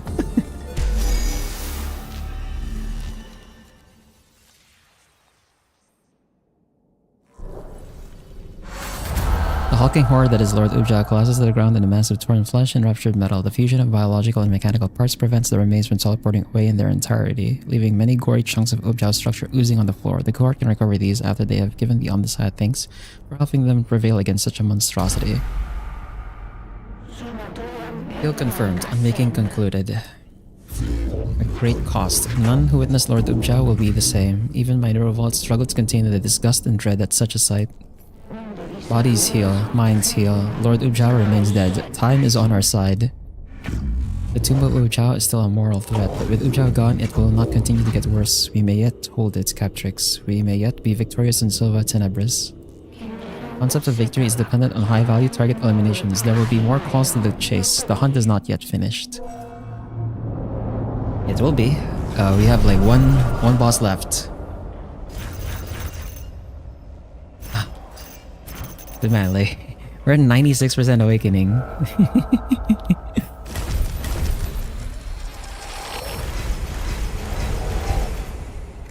Xenorite Axe. Tentacle of the Iron Soul. Next.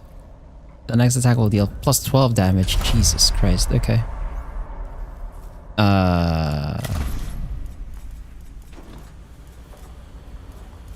Who was the one who I said I was gonna change the build? This guy? Like, do we lose? Is it worth losing the damage from 5 to 7 to down to 2 to 4 for the for this slot so that we can carry a bigger weapon? Do I even have like a bigger weapon that's worth slapping on? I don't think so. Actually. Yeah, I don't think so. I don't actually have a bigger weapon here. I guess this thing, the plasma caliber, but... Or maybe even the Volkite blaster? I guess? But, nah. We're not gonna try and complicate things anymore. We'll just go for this mission right here. I'm gonna take a save.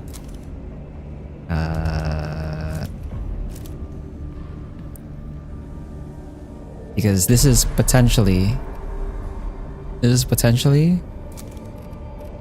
our final mission. Oops. Potentially our final mission. Overlord Zaragon.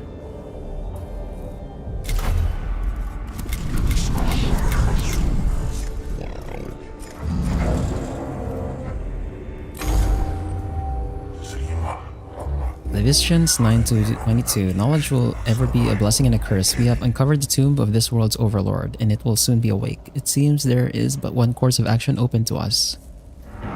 Haste equals no, Lector Dogmatis. Tomb of Zaragon equals +++ potential. Enough.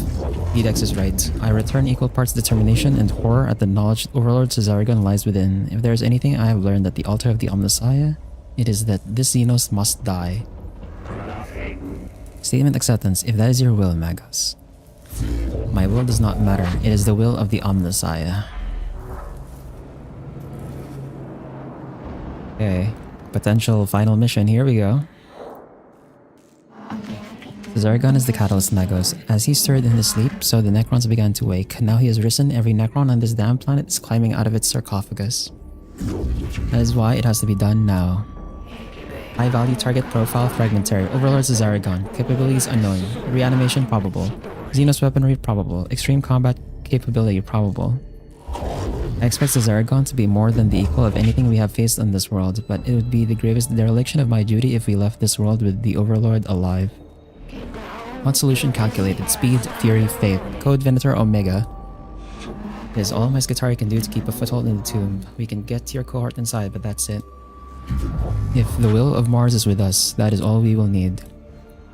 The hounds hunger, the spear yearns, the hunt is on. Okay, Twilight of the Gods. How far is this? This is pretty far. Here we go.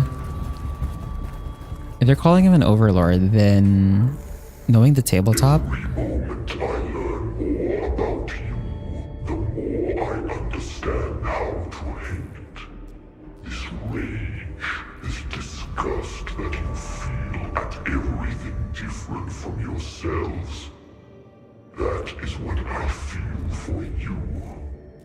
What quality, what virtue do your kind have that makes you deserving of anything but extinction?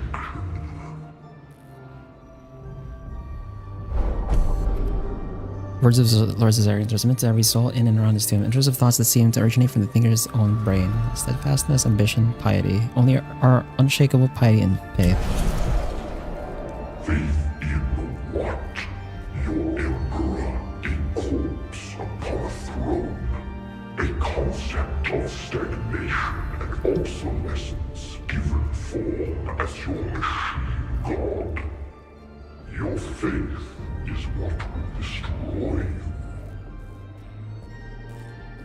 Damn. He knows. What the hell? Initiative increased. Fuck. Well, it was better than getting injured. They would know what happened in the universe in past years. Yeah, that's actually interesting too. It's like, I don't know how they would have had that information in the first place.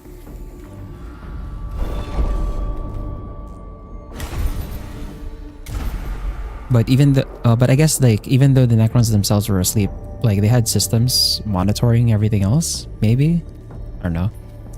But yeah, I was saying if we're going by the tabletop, and he's being called an overlord, then he is a big melee threat.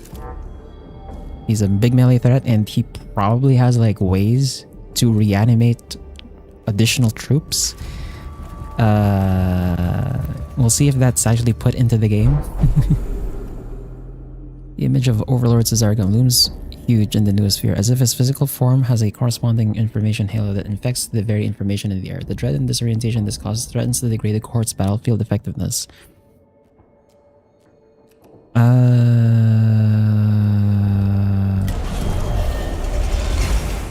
Are you kidding me, bro? This is lying to me again on the freaking options.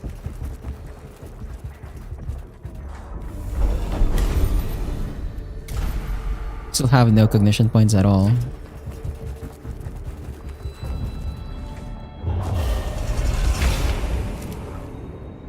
Such precocious ambition for such a young and insignificant race. Like insects with pretensions to build palaces from dirt. What do you think you will do with your weak, fleshly bodies and your fanatical devotion to gods that never were? What do you imagine you will make of this galaxy? The voice of Overlord Caesarion looms from every voxcaster and calming in the tomb, creating a deafening crescendo that is nonetheless distorted. Clear. Perfection. It doesn't even raise the species as perfect as the machine. It will never fall. Surely Necron Initiative cannot go further, right? What do you know of the machine? Your terror of innovation has left you enthralled to decay and ignorance. The rusted hulk of Mars is a monument not to the machine, but to your own slow death. The Necrons have attained the perfection you seek, and will ascend to heights still greater when you have all died out.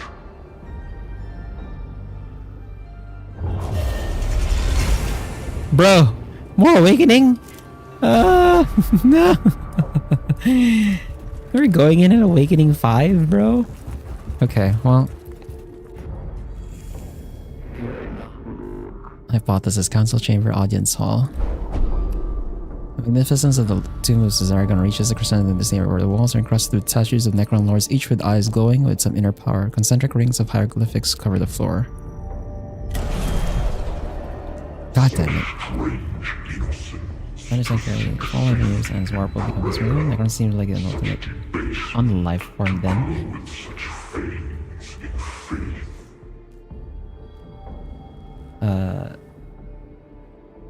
No, if all life in the universe ends, then all of their souls will just enter the warp, and the warp will just be filled with like more turmoil.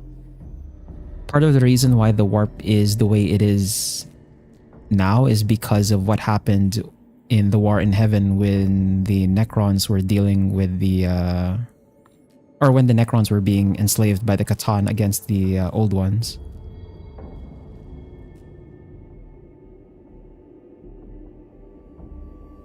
So if all life in the universe or even just the galaxy dies, then the warp will be even more turbulent, actually, because that's just going to be like an influx of even more souls inside.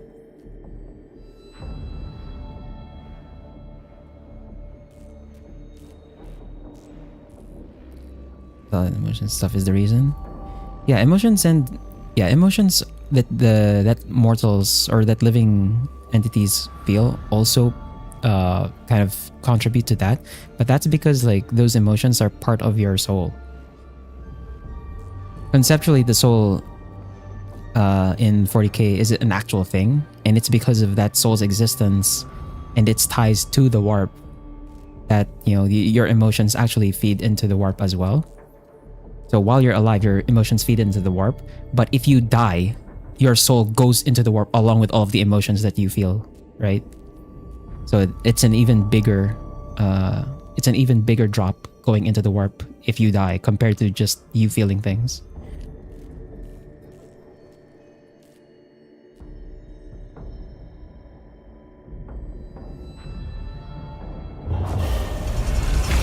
Oh my god. We're in Awakening 5 already. God damn it, bro. Killing him better end the game as a victory for us. I can feel it, my guys. The unholiness of this place. The corruptive heart of Silva Tenebris. Run, analysis, interrupt. Noosphere, infection, corruption, contamination, speculation, hatred, inhumanity given form. There are not words enough in all the scripture I have stored to prepare us for this. High value target confirmed. Magos Fastidius, I see you cannot come in person. No matter. When your pawns are dead, I shall deal with you next. Nothing is beyond my reach. Certainly not you. Overlord Cesargon, yours shall be the fate of all Xenos, extinction at the hands of a species you underestimated. You have tried to break our spirit, but you failed. Now it is our turn. I will show you what it means to know fear, and stare your annihilation in the eye.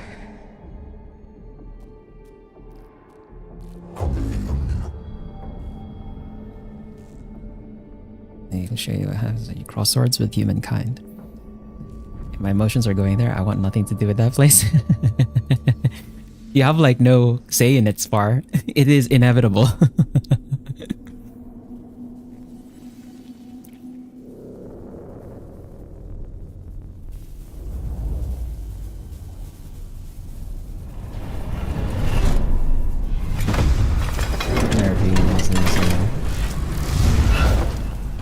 Yep, like I said, if he's an overlord as is in the tabletop, he's like a big melee monster.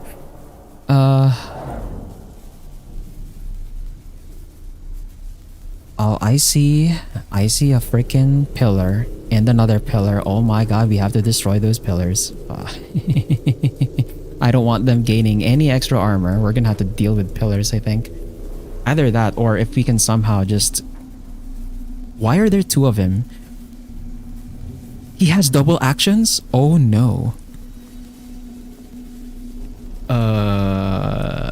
Double actions is not cool, bro. Why the fuck do you have double actions?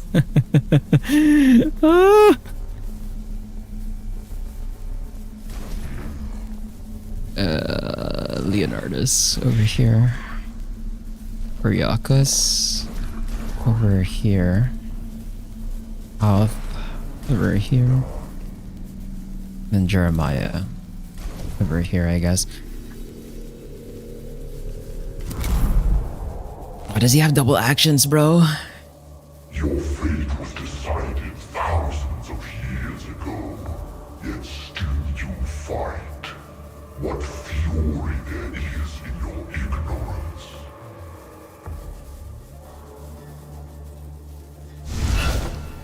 He teleports? Oh my god. Oh! Oh!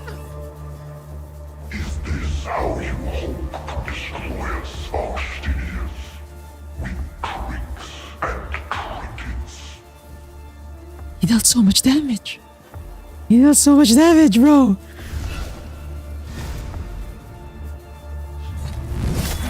Ow. Oh my god. Everyone is at half health. That is not cool, bro. There's always different souls of the season materials playing out the present lives. Also, always have reverse and Warhammer. Souls are created hard from art or from somewhere else. No, we're gonna try this fight first without quick loading. We might be able to survive. I just have to like heal a lot. Him having a double turn was kind of an issue because of the initiative. So that's just something from before we even got into the fight in the first place. But I think we can try and fight him here. I'm gonna grab a cognition point though. We need cognition points right now.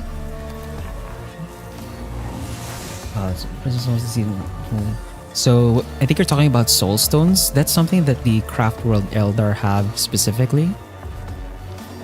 No, none of the other factions like have that kind of thing. It's just the Craft World Eldar specifically have soul stones because they don't want their souls to be eaten by Slanesh. But yeah, none of the other factions have like a thing for that. As for like souls for birth, I have no clue. I think you just have like a new soul, I guess. I don't think they have reincarnation in 40k, so long as mortals exist, I think you'll always have like new souls that can potentially just enter the warp. Is my guess. But you know, that's just a guess. I don't actually know.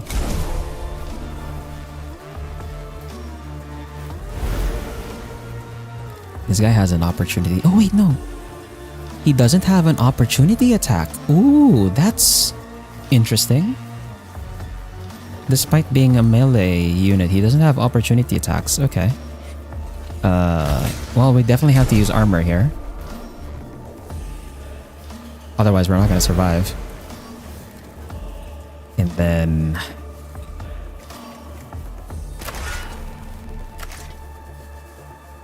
I probably can't use the grav cannon right now, so I think I'm just going to use Cognition Freedom to get a free melee.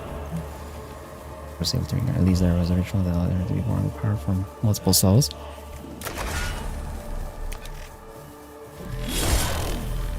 The thing with the Emperor though is like,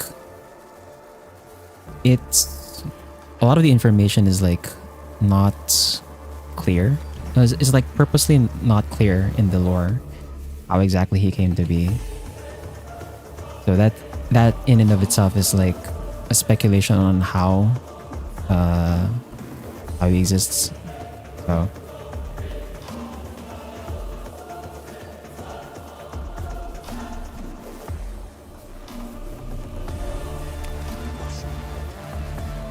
I don't think we actually do know how he really is.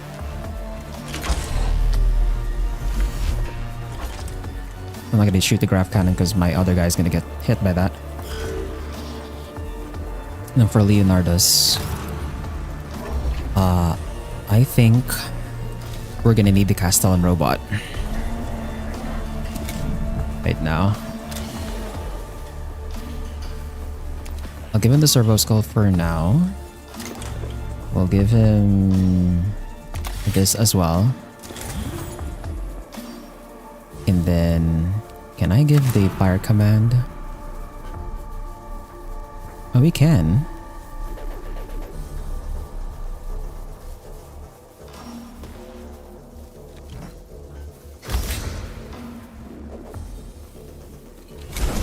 I don't know how much armor he actually has, but I'm gonna assume he has a bunch of armor. So we're gonna activate Shroud Psalm and Chant of the Remorseless Fist at the same time. And then I'm going to give Command of Power.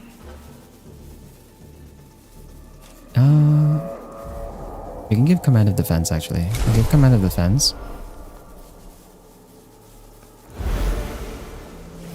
Then I'm gonna order an attack. Why can I not order an attack? Excuse me. Why can I not order an attack, brother?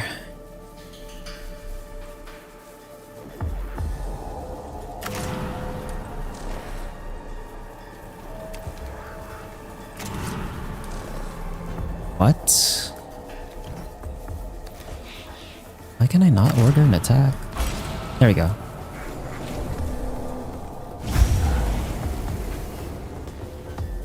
Okay, that works. And then we back off.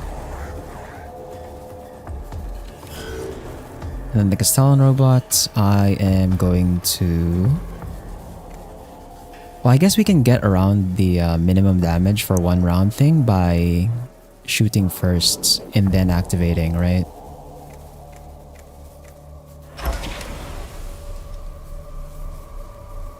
I do have to be careful because I end up... Actually, the terrain here prevents it from reaching the other guys, but I have to like not hit Aryakas. So I burn, and then smack him with melee. And then raise armor, so we now have +5/+5 or 5/5 armor on this thing. Hopefully that's enough to tank. Great paradoxes.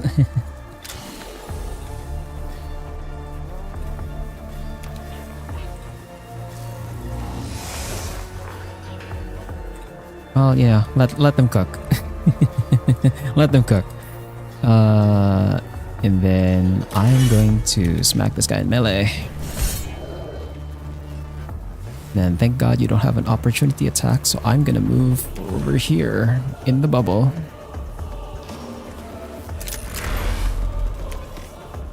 Shoot.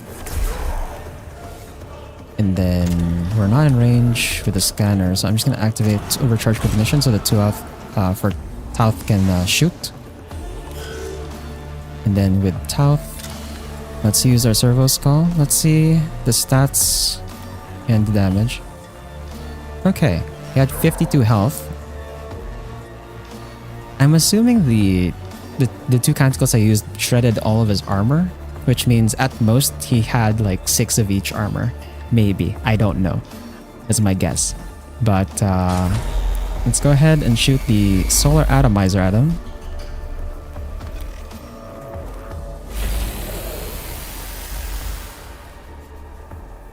And then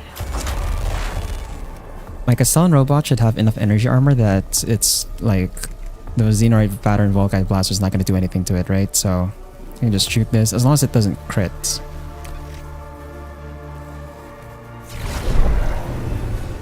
We do end up movement reducing our Castellan robot, but that's fine. And then let's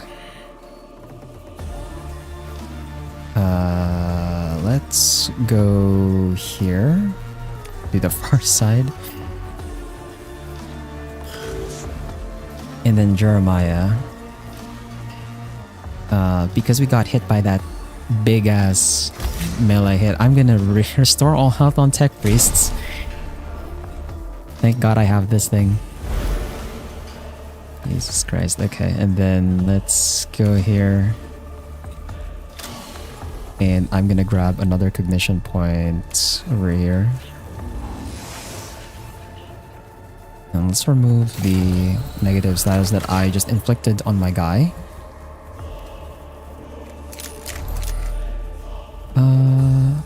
I can go here and get like a free shot as well. And then let's go back here. Stay away.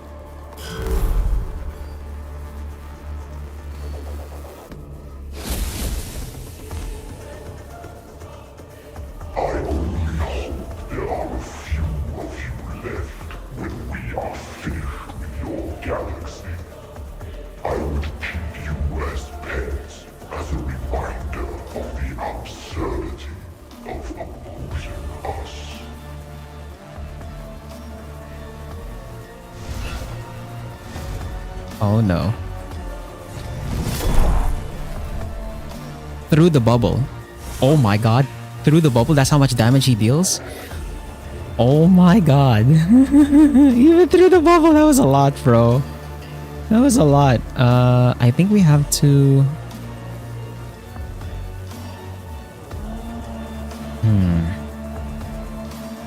I think I'm going to delay Manario's turn because we need to make space so that he can shoot the grav cannon because everyone's too close right now. So I'm going to delay turn here. And then with Leonardus, I need to get out of melee.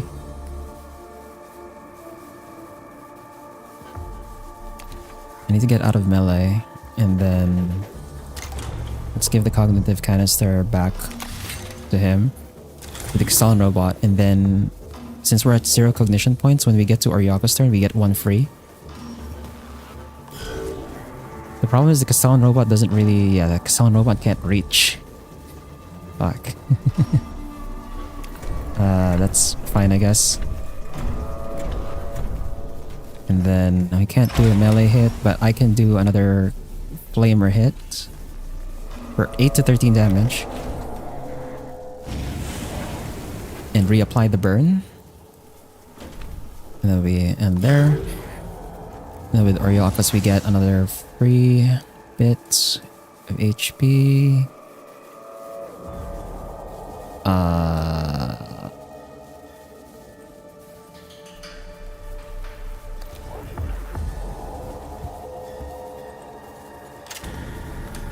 I have to like spend the cognition point, I think, just to get in range of the freaking scanner so that we can get cognition points for the rest of the team.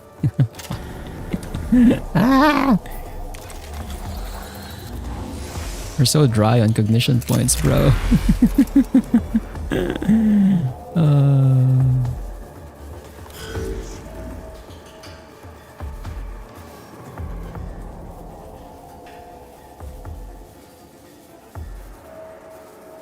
But I can do this.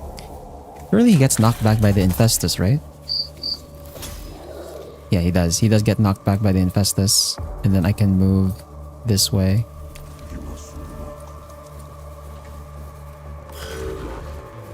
And then over here, spread them out. Get a pot shot or two. Mechanicus can't do much with ignition points I have actually right now. I just heal, I guess.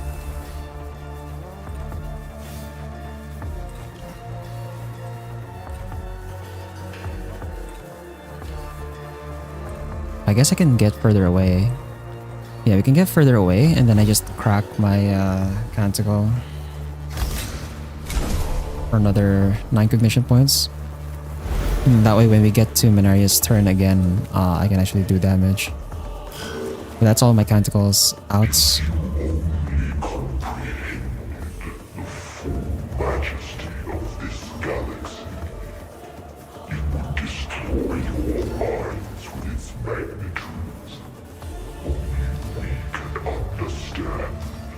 You know, this the funny thing about Overlord Cesaragon here is he's not even like the leader of the he's not the main leader of the Necrons. Like you can kind of treat him similar to Space Marine chapter masters actually. We're not even fighting the High King Zarek. The High King Zarek is like the leader of the entirety of the Necrons.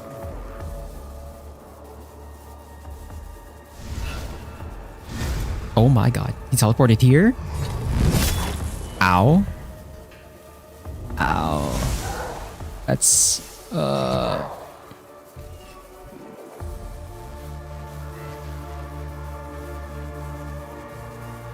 but then... If I grab... Oh my god. I'm gonna end up shooting my guy with a grab blaster. No!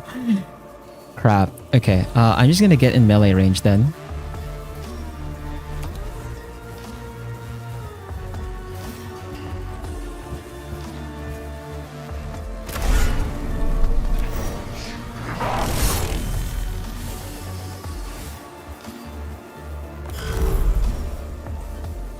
Please tell me he's gonna attack someone else.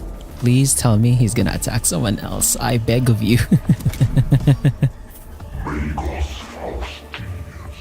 What an honor it is for you to be one of the first to die by my hand. An honor you will never understand.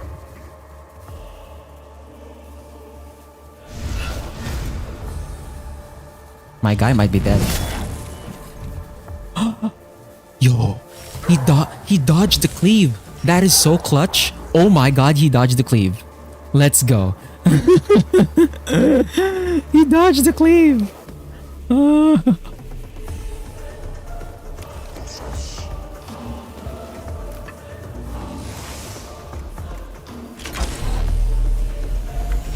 if I high roll, my guy dies. But oh my god, please tell me I don't kill my guy accidentally.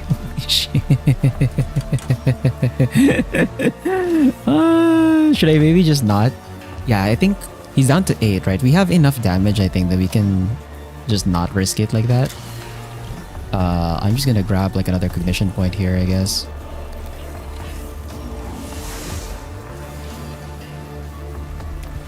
Get as far away as possible. And then with Leonardo's here, I think we just give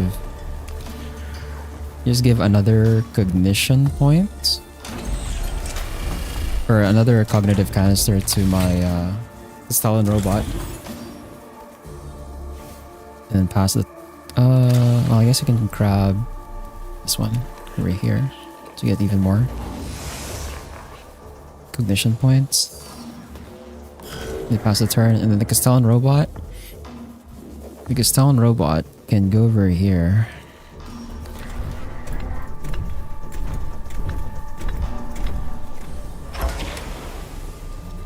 Please tell me he doesn't come back up. Please tell me he doesn't come back up.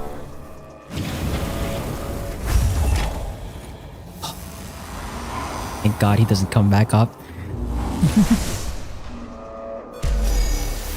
Okay, we got 2 achievements there. We got an achievement for defeating Caesaragon before the final countdown, so...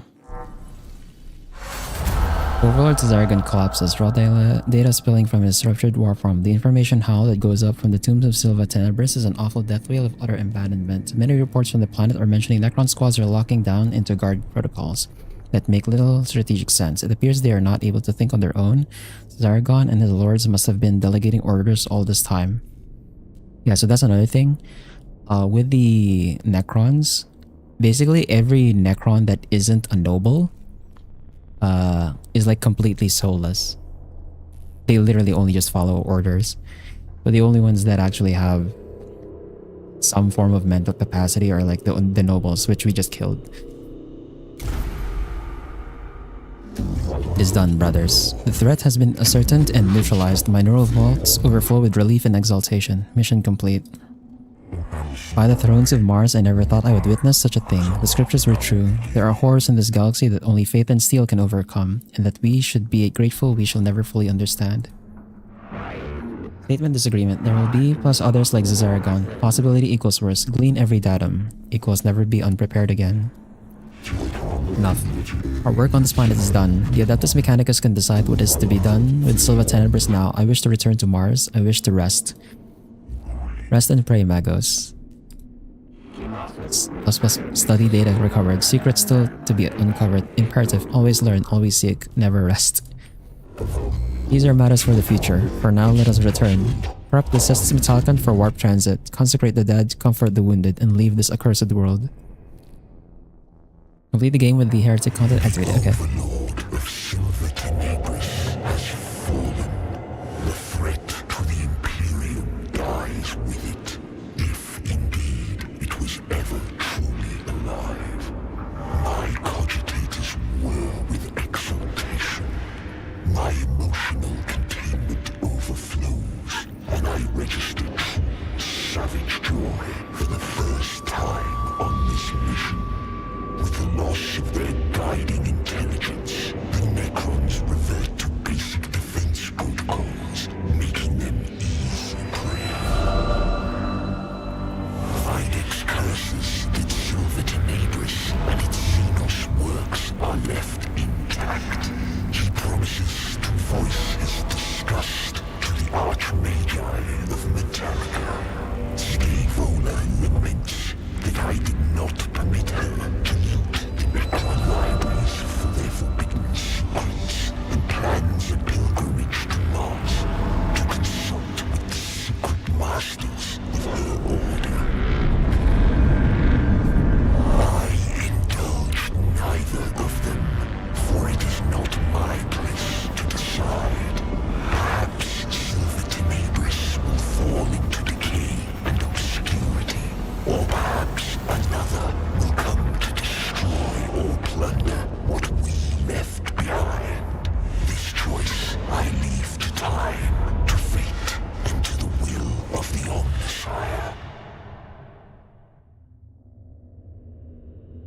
Okay, that's it. That's the end. Oh, they let you just scroll through the credits yourself. It's not automatic. Okay. Cool. So that was 40k Mechanicus. We managed to beat the boss Gauntlet in one go today. That was cool. Thank God he didn't have a reanimation protocol like freaking Epsila's Damic Yacht. Yeah. You know, we could have maybe done like more missions and gotten more upgrades for the ship.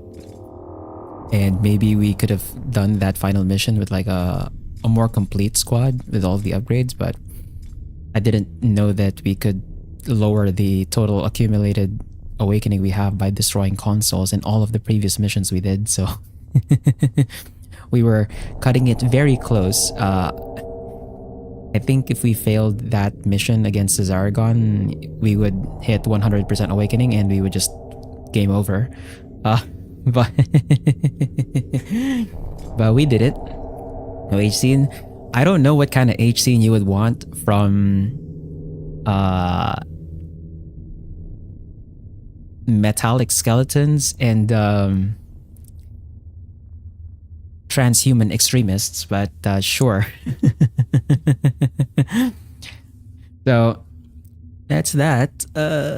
I don't know when. Well, Mechanicus 2 isn't out yet, and I don't know when it comes out, if and when I'll be able to like get it. So we'll see when we get into the sequel. It's probably gonna take much longer. But with Mechanicus done, we can have another game in the rotation. I'm thinking like maybe we can like play a visual novel next. Because I have a visual novel in my library that I haven't like opened yet at all. So that's probably what we're gonna play next in the rotation. For our next stream on Saturday, we're gonna go back to Kingdoms of Amalur Re-Reckoning to continue our no crafted equipment run. And then next week on Tuesday, we'll be continuing our EU4 but 2.5 campaign. Hopefully by then I'll have been able to get a very favorable peace deal with the French after beating the crap out of them. It comes out 20 maybe this year. We'll see. I'm not sure. I'm not sure if I'm gonna have money for the game, and especially like I usually don't buy games on their release, so I doubt I'll be able to play it this year. But we'll see. But yeah, Tuesday next week, EU4 continued the 2.5 campaign and finished the war with the Revolutionary France, and then on Thursday next week is when is gonna be Kingdoms of Amalur again. So we're gonna shift the game. So this Saturday will be Amalur, and then next Thursday will be Amalur again, and then next week Saturday is gonna be our visual novel that we're gonna start. The Garden 2 Revenges. the Bunny Garden 2 is like not out yet, so they just announced that was like the thing that they were planning to do, right? But yeah, I'll talk about the visual novel we'll be playing next Saturday, like on Thursday maybe, or like on the day itself. So that's gonna be the plan. Unfortunately, it seems like the unfortunately, it seems like StreamerBot still has like some issues with freaking unifying the chat. I don't know if this is like a one-time thing because it doesn't seem like it was a problem previously. But yeah, for whatever reason, I'm not getting the messages on the YouTube side of the chat. Actually, I guess I can test it out if I try and type.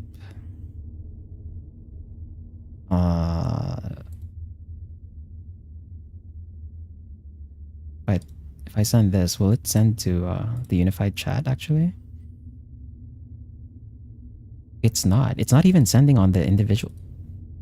Okay, so I think this is a problem with... Yeah, this might be a problem with StreamerBot itself. I don't know how to fix it because it seems like on StreamerBot's side that there's nothing wrong.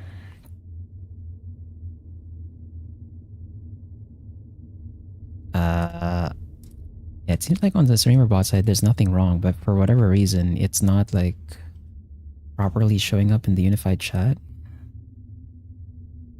So, I mean, hopefully it just gets fixed. Anyway, hopefully that's not going to be a problem on Saturday. Anyway, that's going to be it for today. Thanks to Steel and Spar for dropping by. And for everyone else, wherever, whenever you're watching from, whether it's live or the VOD, whether it's on YouTube or on Twitch, have a good day, good night, take care, and I'll see you on Saturday for some Kingdoms of Amalur.